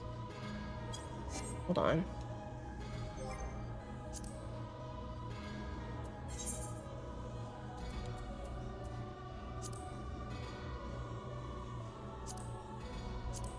Chrysalis, yeah. But it said there was another that I was registered for. No, I don't want... I don't want to be registered for the lake.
Let me...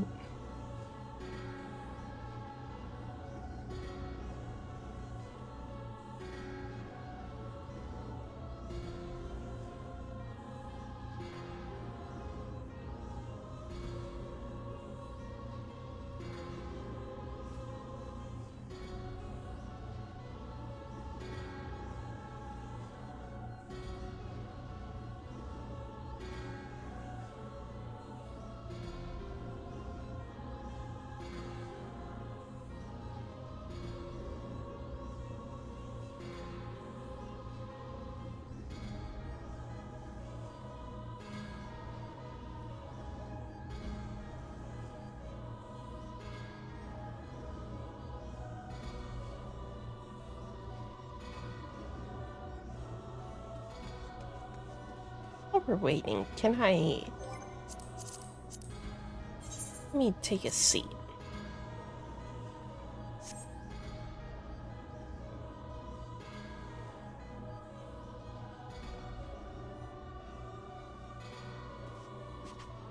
Actually, no, wait, I can't get on the desk. I wanted to see if I could sit on the desk. I can sit on the table, though.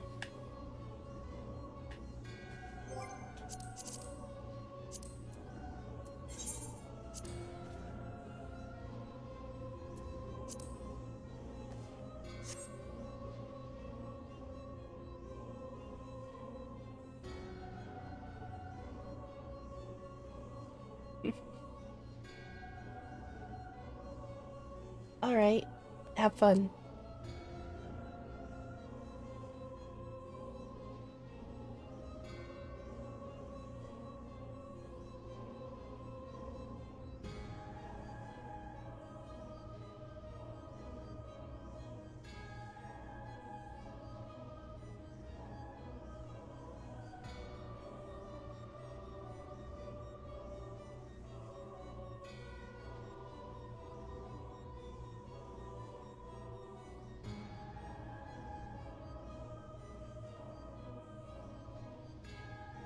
Uh...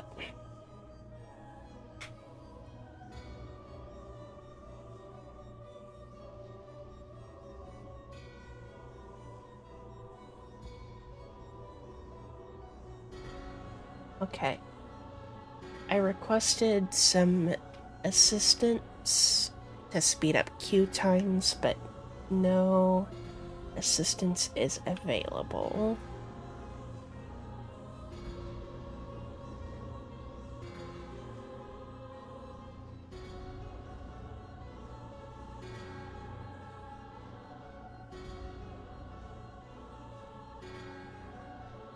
We might have to postpone going to the chrysalis.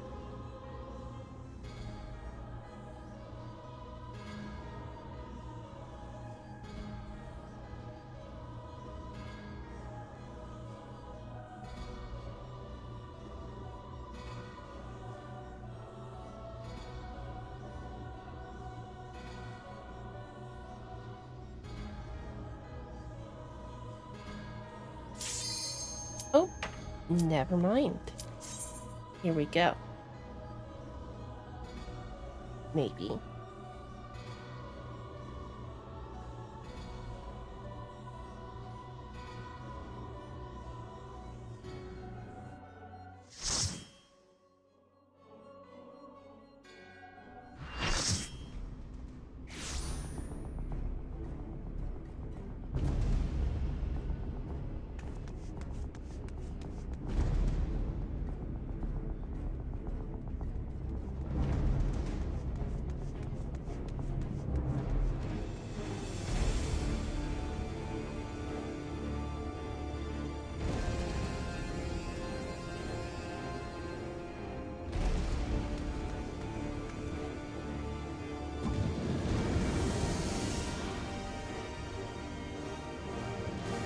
Ew. Get away from a girl.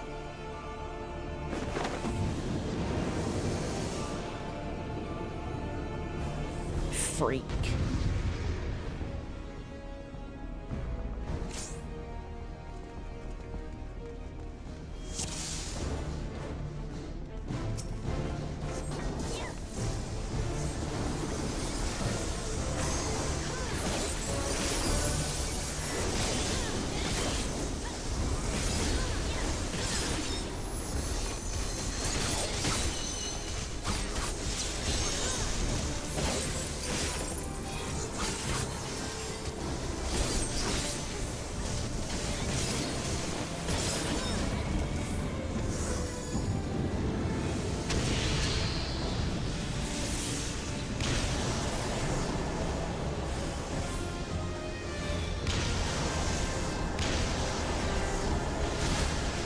Oh, ouch.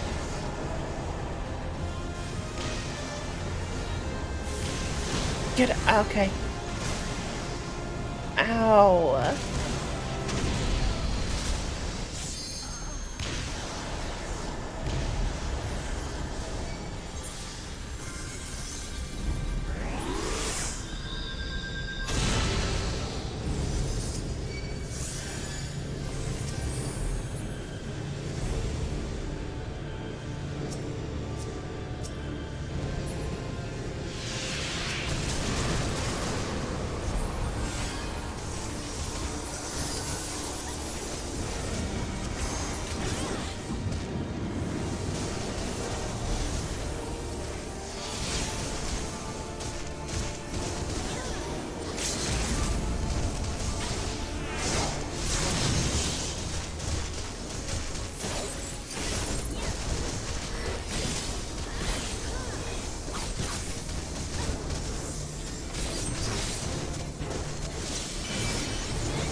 Whoop.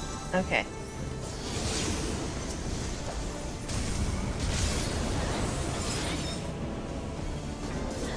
Damn it.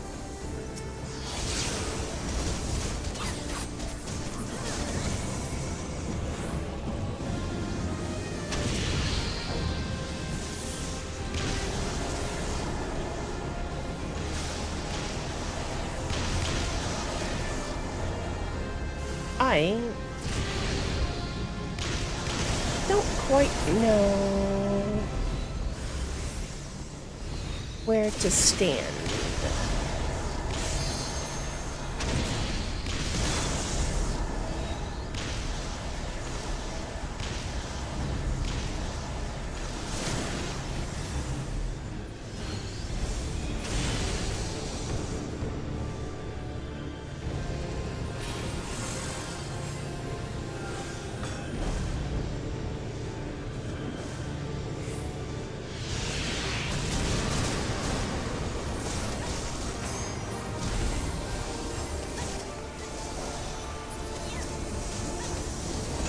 Oh.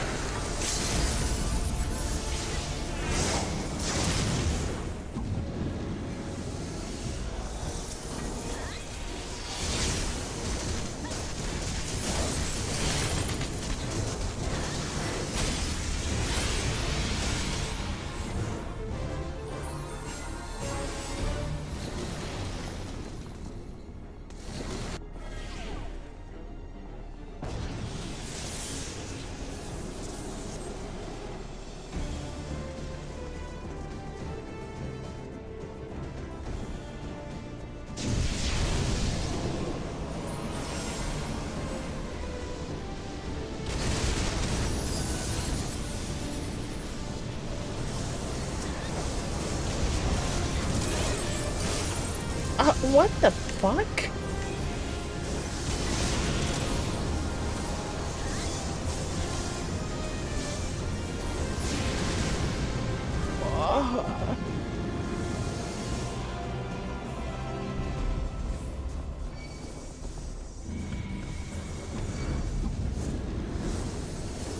Hello?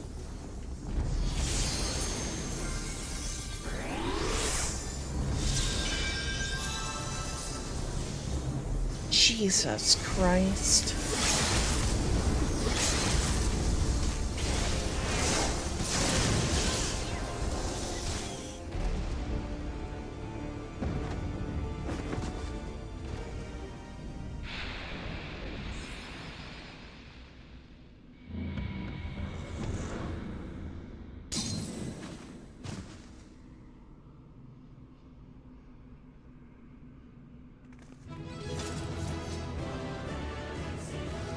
Yippee.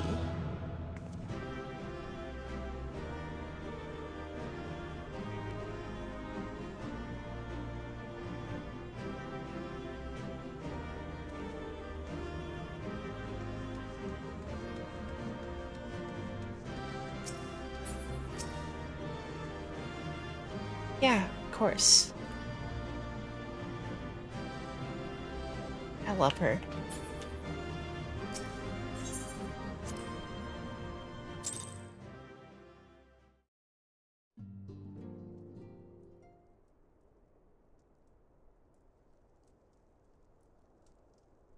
You're safe. Thank the 12.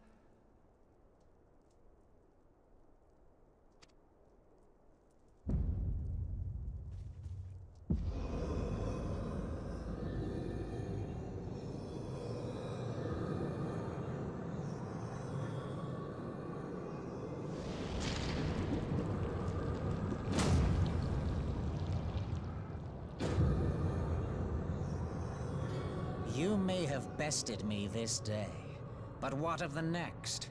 What of all the days to come?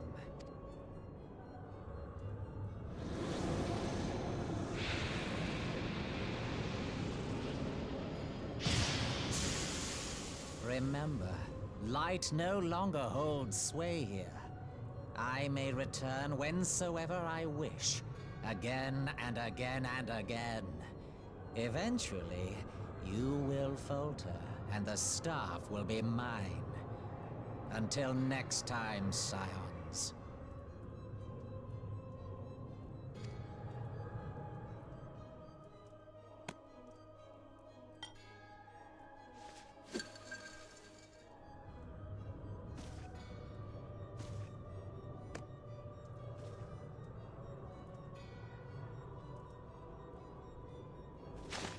There will be no next time. This is the end.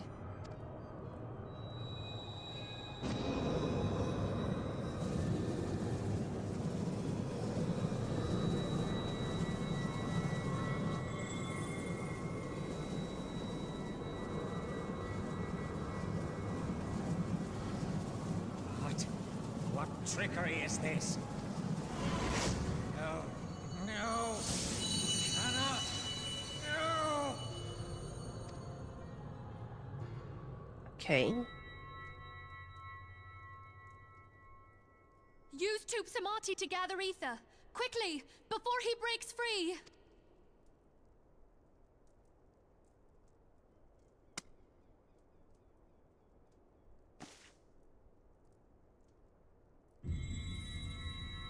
Concentrate. Call to mind the time you struck down La Habrea with the Blade of Light.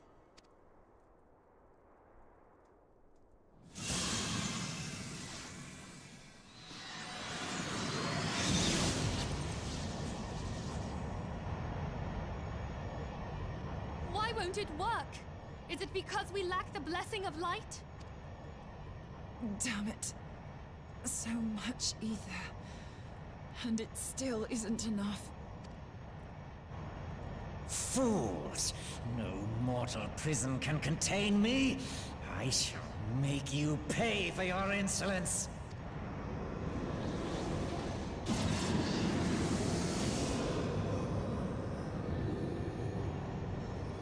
Please, Mother Heidelin, hearken to our plea. Lend us your divine light. Why can you not hear us? Do our words no longer reach you?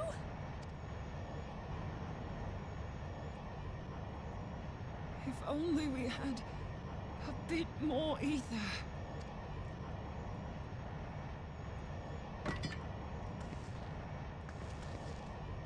An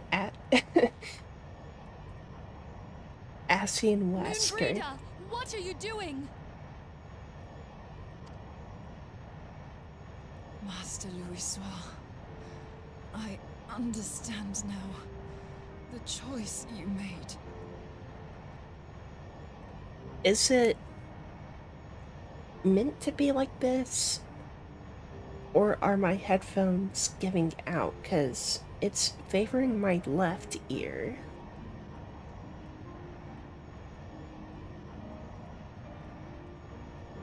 In death, there is life. Farewell, Urianger. You daft old coot.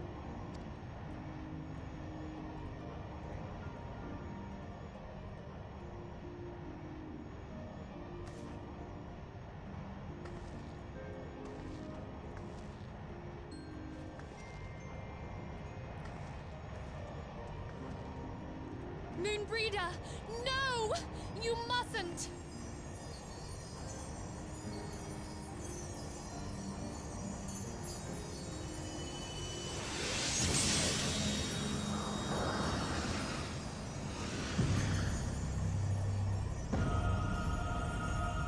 What? No! It cannot end! I am eternal! I am immortal!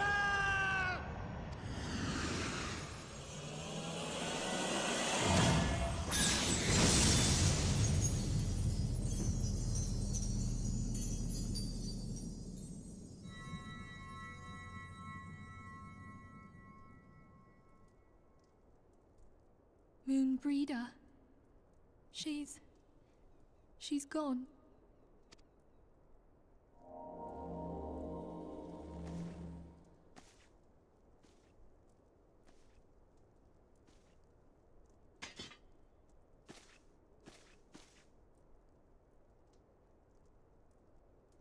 You did it, my friend. The Ascian is dead. See, I thought she was gonna go up and stab him. That, not whatever the fuck she did.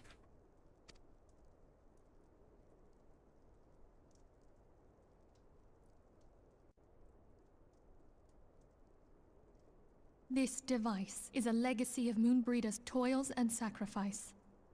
I shall hold on to it for safekeeping. Minfilia, are you all right? I am. Oh, we were surveying northern Thanalan when we received the distress call. We returned as swiftly as we were able. It seems you have everything in hand, however. What happened here? Where is Moonbreeder?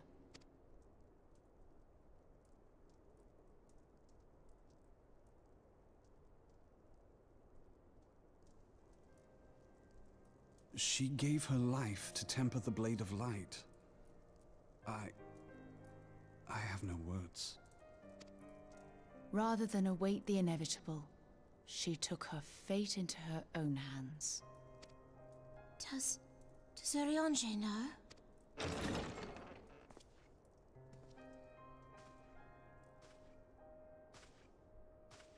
My friend, there is something I must tell you. I heard all, my lady. The moon sinketh, taking her leave of the heavens, yet her passing heraldeth the coming of a new day. Moonbreeder hath fulfilled her destiny, hath she not?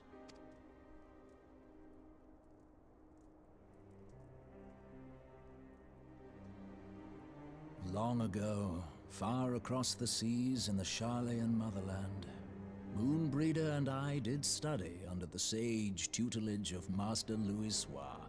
Full oft did he impress upon us that knowledge existeth to serve the greater good.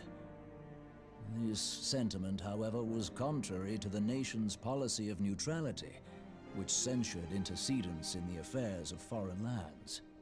In spite of vehement opposition, he founded the Circle of Knowing, and journeyed hitherto the heart of Eorzea. Through his noble sacrifice was the realm spared its doom. Yet this great soul, whom all should rightly have honored, was branded a pariah in his own land. His peers did accuse him of forsaking his duty as a man of learning, and of meddling in the course of history.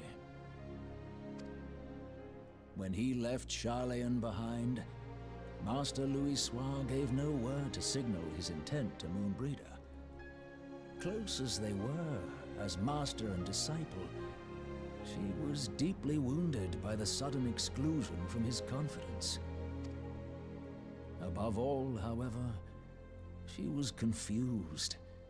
Try as she might, she could ill comprehend her master's motive. The slanders that were heaped upon him after his passing served only to inflame the turmoil within her.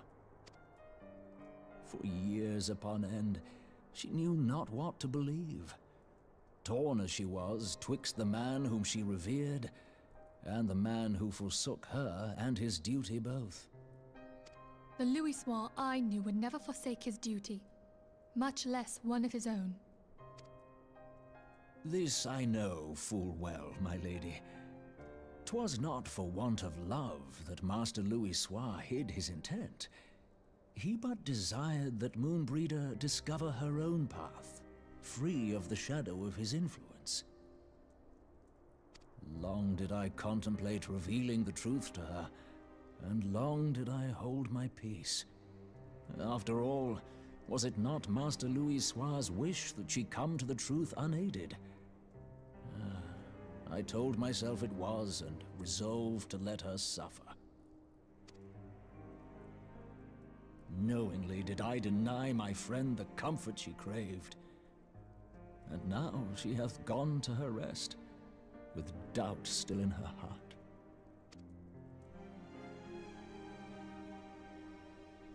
Speakest thou in earnest? Did Moonbreeder truly come to understand Master Louisoix's will before the end? The realization hath set her free.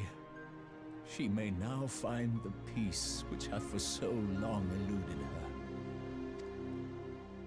Oh, Moonbreeder, my dearest, how I shall miss thee. Moonbreeder gave her life that we might possess the means to defeat the Ascians. Her sacrifice must not be in vain. Let us continue her work on the Blade of Ether and see it to completion. My lady, I would mourn Moonbreeder in mine own way. I beg your permission to return to the Waking Sands. Of course, my friend. Take all the time you require. We shall be here should you have need of us.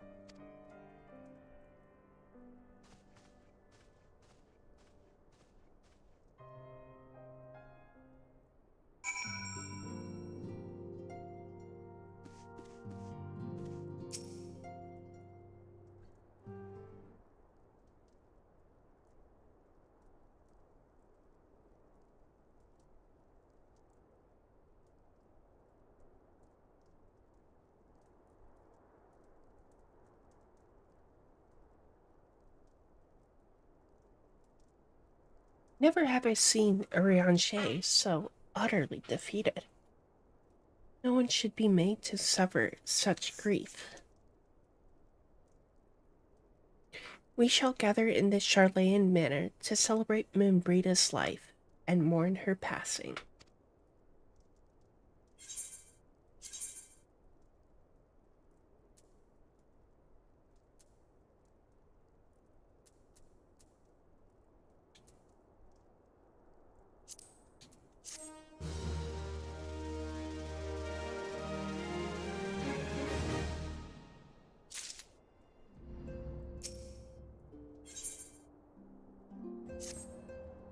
As Moonbreeda was a native of Charlayan, I feel it is only fitting that we gather before the Mark of the Scholar. Are you familiar with the stone?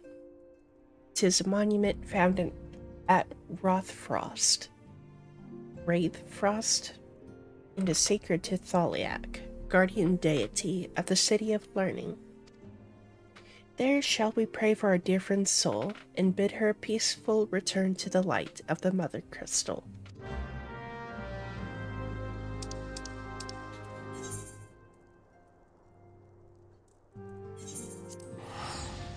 Oh wait, hold on.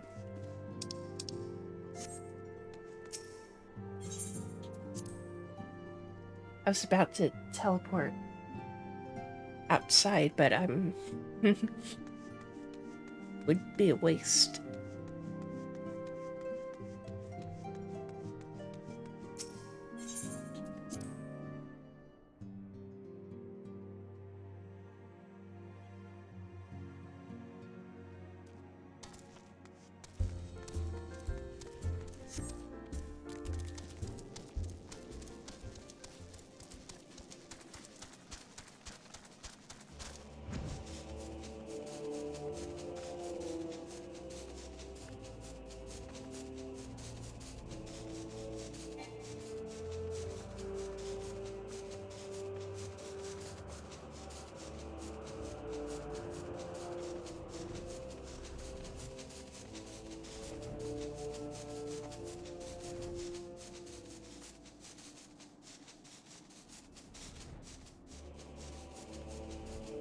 Uh, oh, I was about to say, where the fuck am I? But here we are.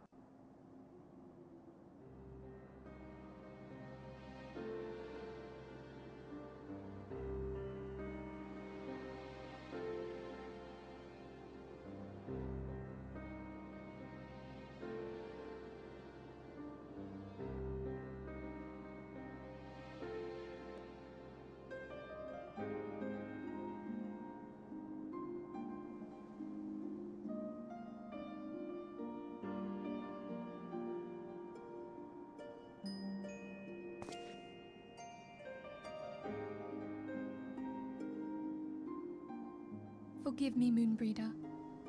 Had I been quicker or wiser, but I was not, and you paid the price. But you would not suffer us to wallow in our sorrow, would you? You would tell us to pick ourselves up and get on with it. And so we shall. We shall defend this realm and her people to the last.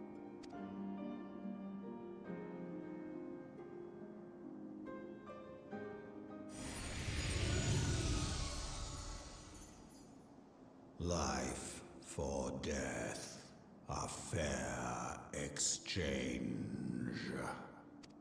Other bargains will be struck.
Oh, nice.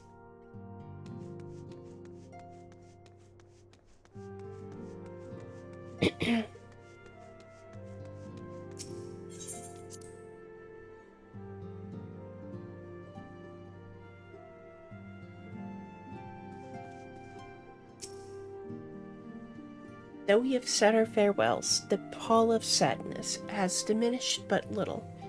Forgive me, as antecedent, 'tis my job to be the pillar of strength for all others to lean upon.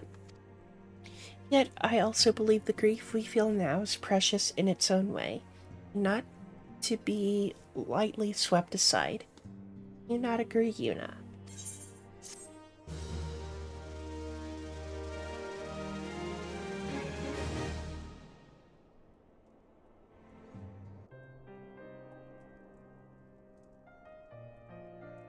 "'Tis as if a dagger has been thrust into my breast.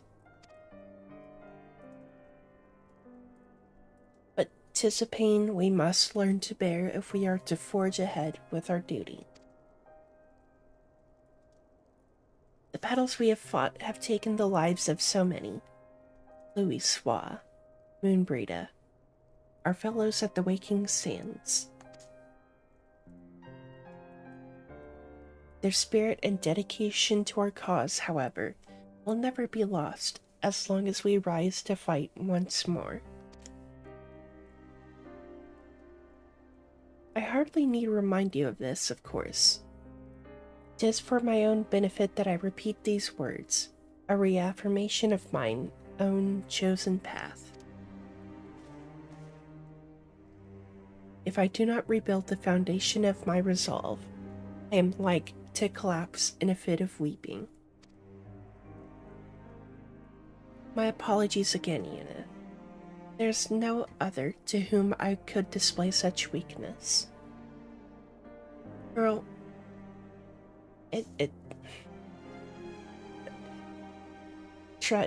trust me, it's more than alright. Like, you don't have to be strong, like, 100% of the time. You are my pillar of strength. I fear I shall have need of your steadfast presence in the days to come. I got you, boo.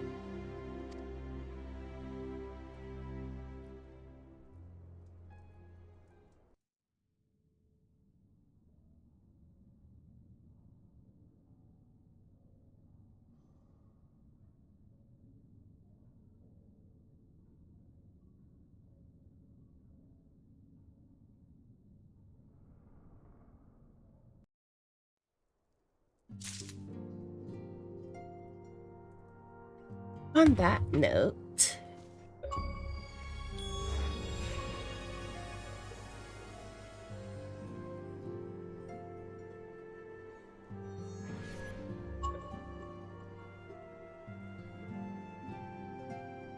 note, I'll be right back.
Okie doke.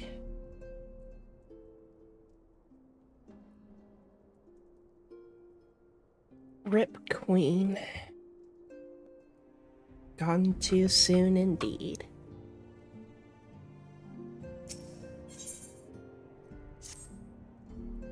Have you a moment? I believe Ida wished a word with you. I should consider it a personal favor if you would lend a sympathetic ear to her troubles. She has not been herself since Moonbraid's passing, and my heart aches to see her so downcast.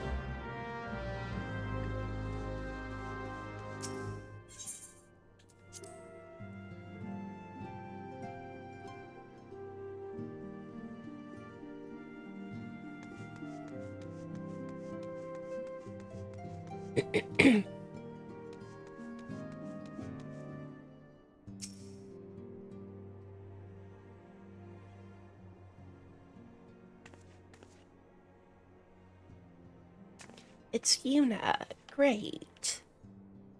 Oh, it's no use. I'm trying to stay positive, but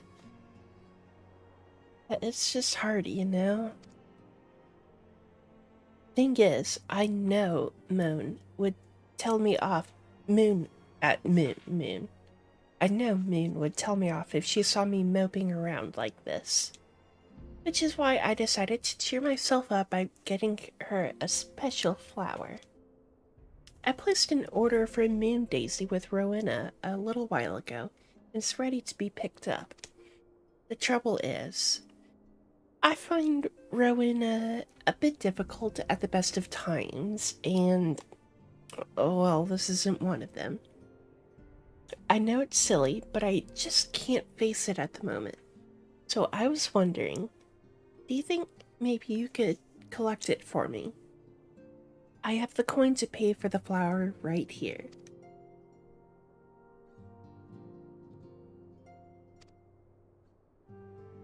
Wraith Frost. Got it.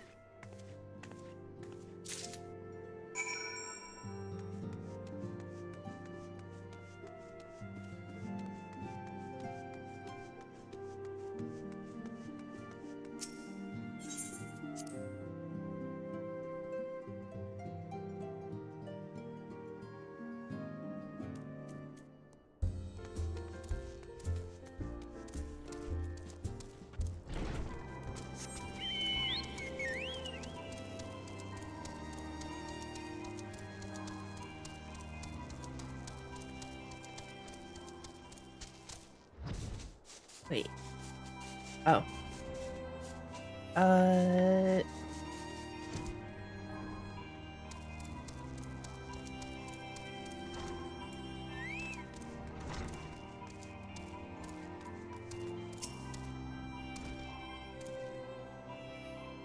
What can I do for you today, adventurer? Eldritch trinket to trade.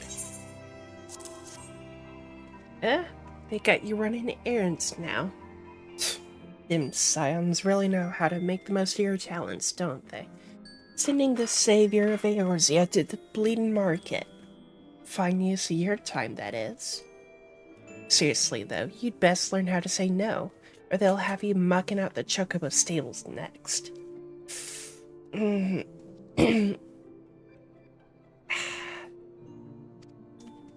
Anyway, what was it you were here to pick up? Moon Daisy, was it? Here, then take it. And tell that Ida lass I've got a wide selection of headwear in stock if she ever decides to replace that dowdy old mask of hers. Gods knows she needs to.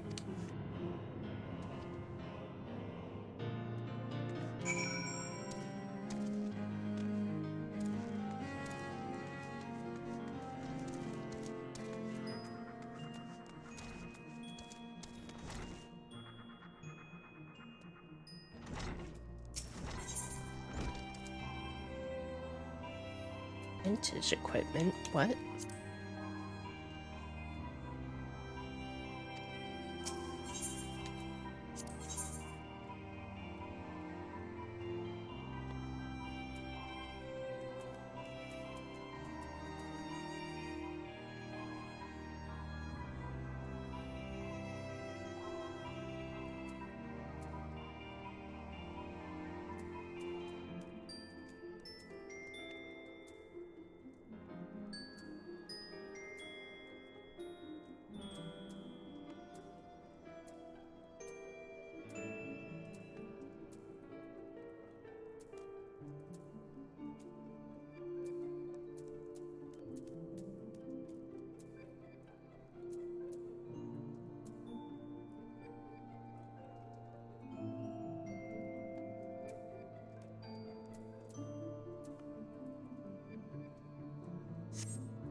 Interesting.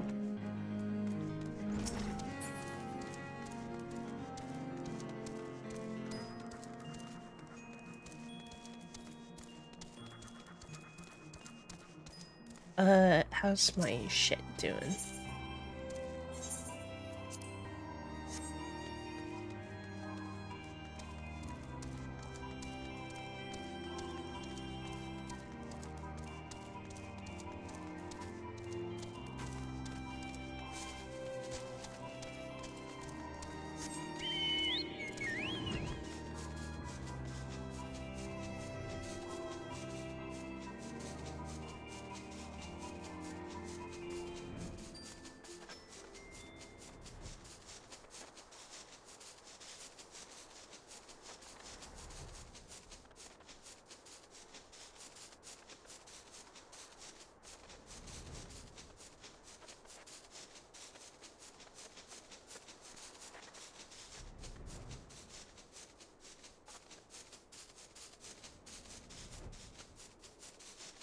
Ready?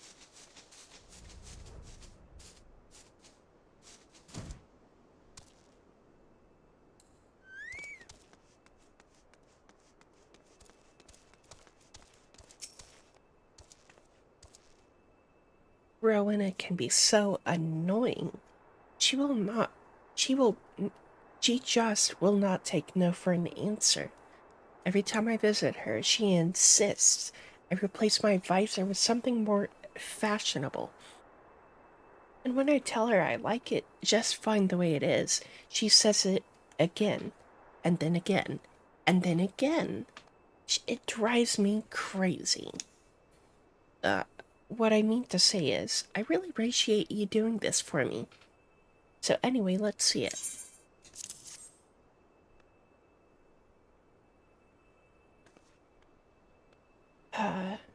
Minbrita loved these things, you know.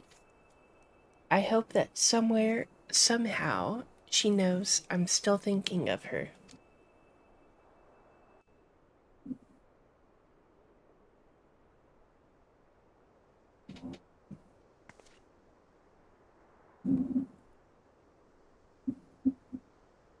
It might be picking up. I'll never forget you, Moon. None of us will. There was a plane flying really low overhead, and I think it caught on my mic.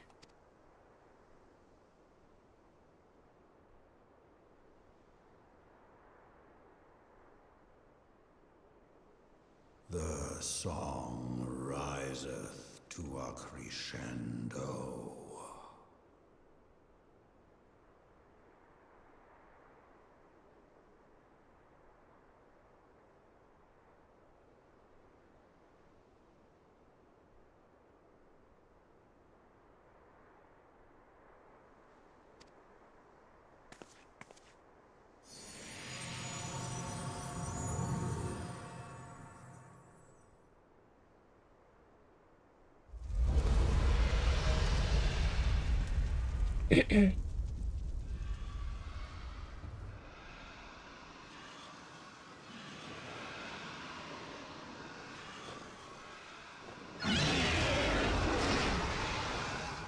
Is that what I think it is?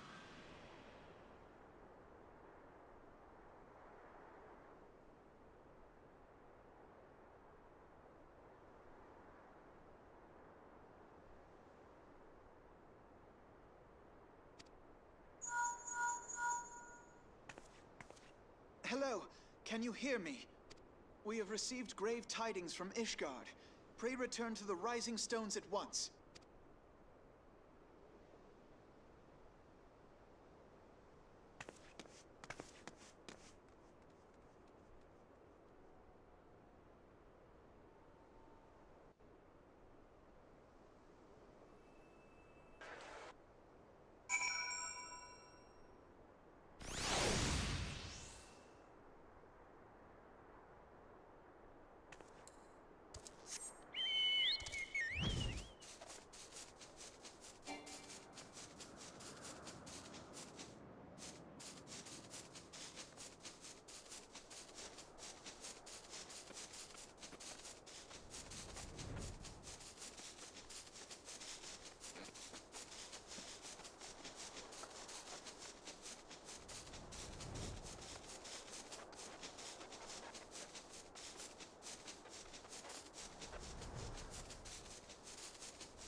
My apologies for the interruption. I was deeply saddened to learn of Moonbreeda's passing. Her loss will be sorely felt. Alas, recent developments in Ishgard leave us little time to mourn. The envoy from Kurthus will soon arrive, and we must hasten to hear her report.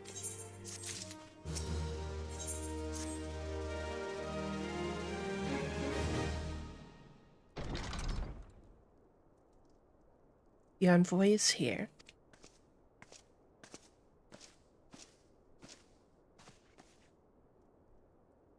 I thank you for receiving me at such short notice.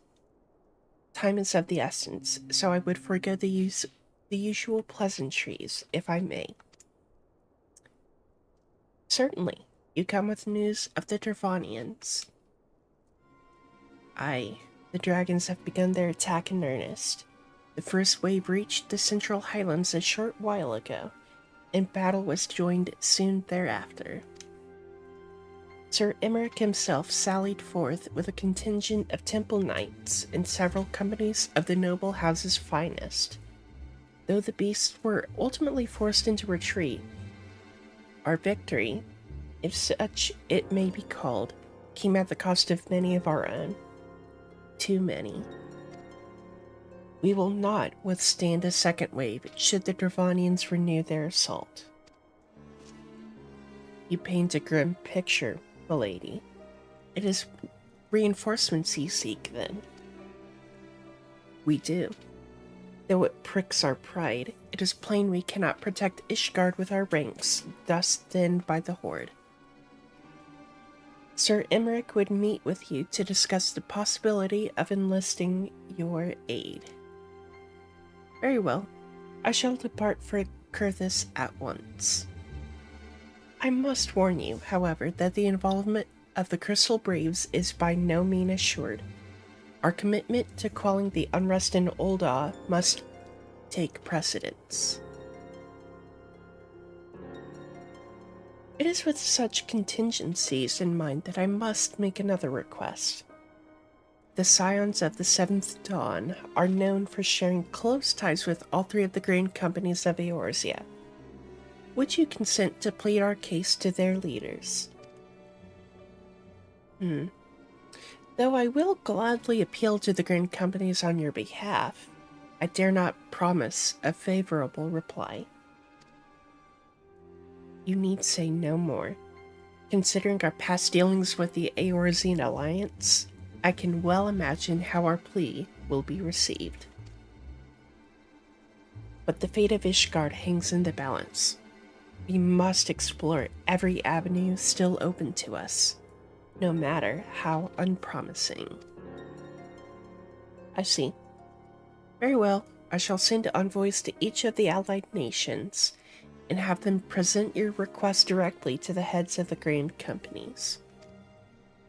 In the event that your plea does not receive, in the event that your plea does receive a favorable answer, know that any support is certain to be conditional. Demands will be made of Ishgard. That is only to be expected. Rest assured that I speak with Sir Emmerich's authority in this matter, and that our actions are fully sanctioned by the Holy See. Which brings me to my final request, a personal appeal to you, Warrior of Light. The Lord Commander much desires to speak with you, regardless of your fellow's involvement. You faced Midgard-Sormer and survived. Anything you can share of your experience may yield us an advantage over our foe.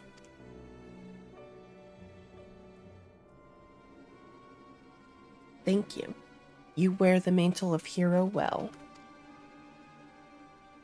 'Twould seem the road leads us both to Camp Dragonhead. Seek me out when you arrive, Yuna.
The sons must answer for their father's misdeeds. Only then will the cycle be broken.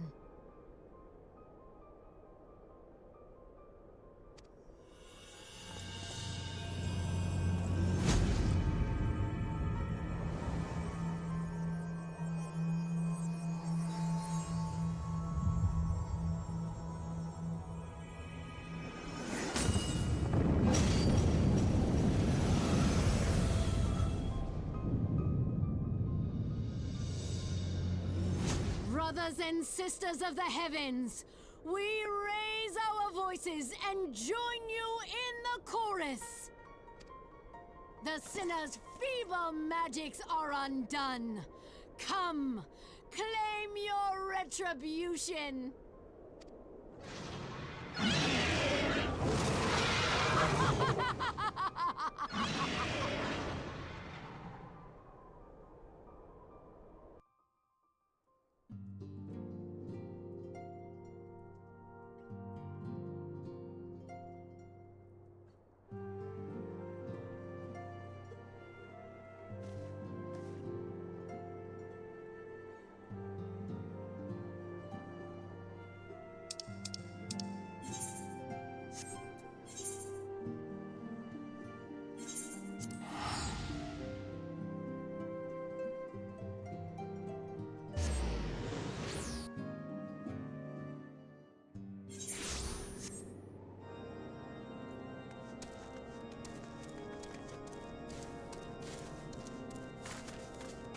Low-key. Kinda want to call it pretty soon. It seems I was the swifter, Yuna. You two, however, have arrived with time to spare, for our host has yet to make an appearance. The murmurings about camp tell of some manner of trouble at the gates of judgment. In the Lord Commander's absence, I suggest we visit the place and find out what is afoot.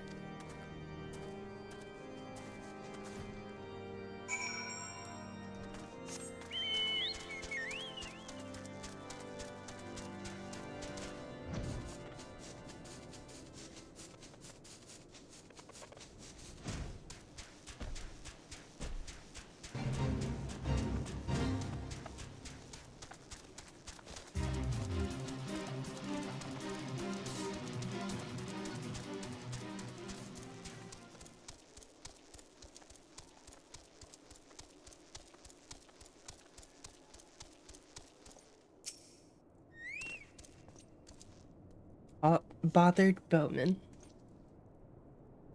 The gates of judgment are much more than mere doors. They are the outermost layer of Ishgard's magical wards.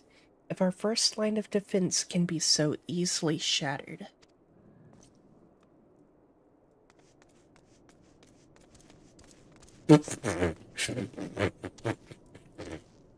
Dyspeptic Dragoon.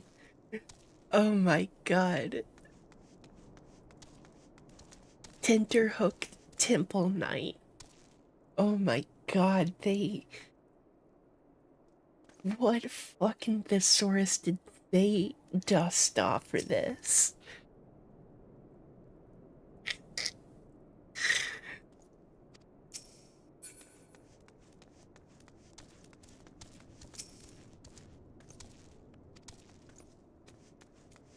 Oh, Lord.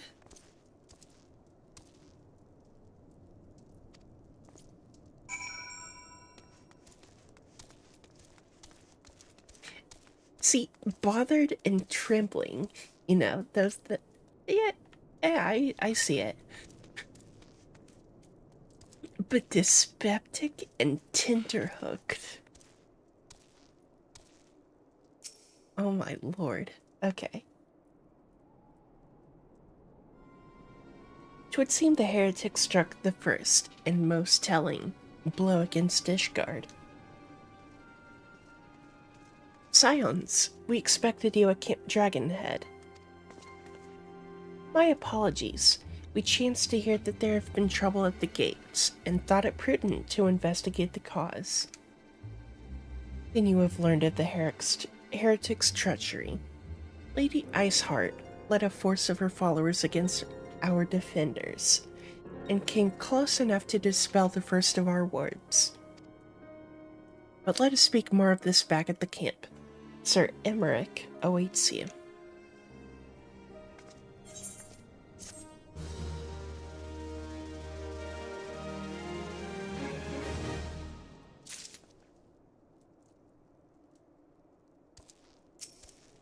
Ooh, the exclamation point instead of the normal symbol.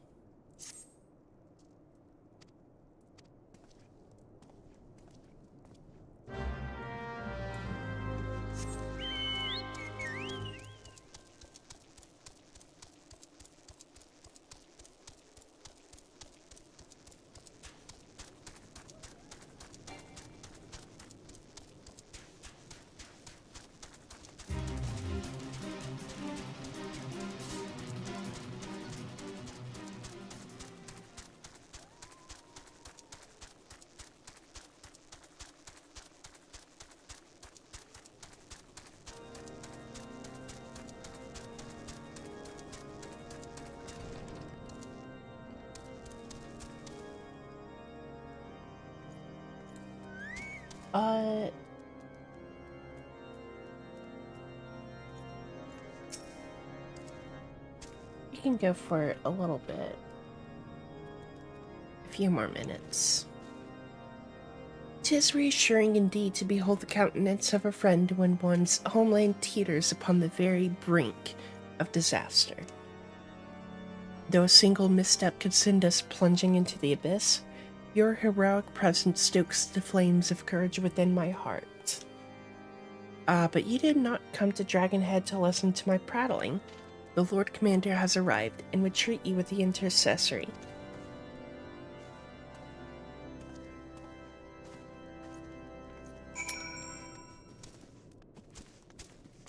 Well, actually, let's go to the intercessory, but not go in.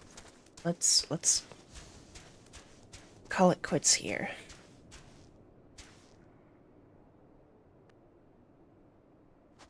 Yeah, yeah.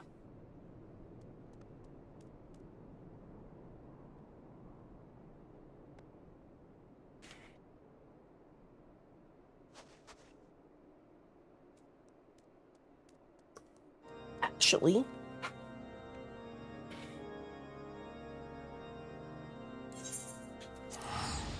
I just remembered. I've not checked the tax board this week.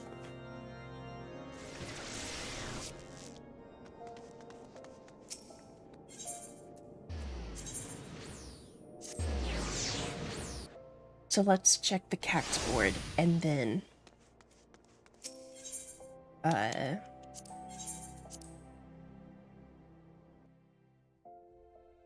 that will be that.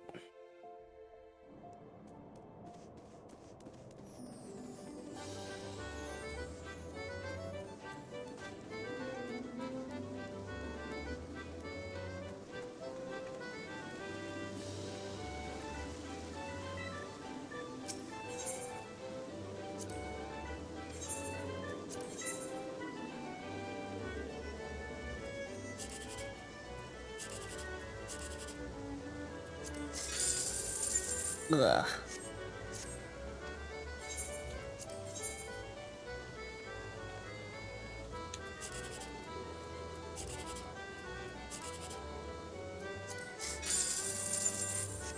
Damn it. Oh, come on. One more.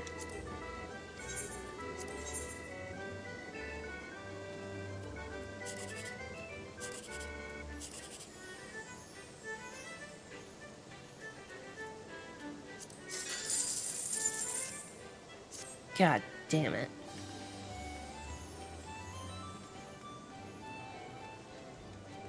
Does not bode well for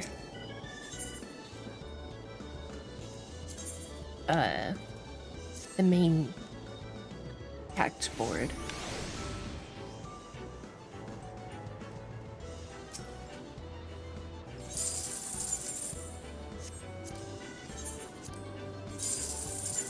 Ooh.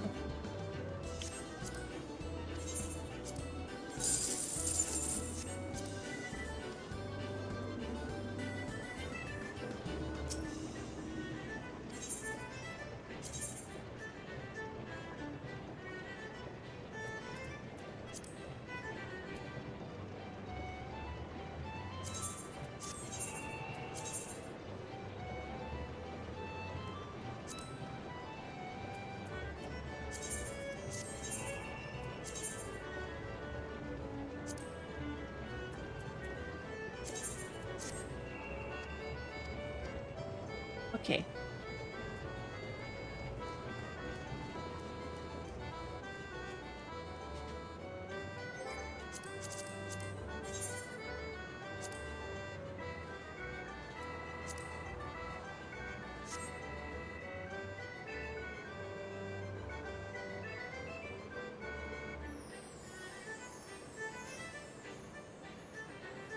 Yeah, this is where I'm gonna call it quits for the day.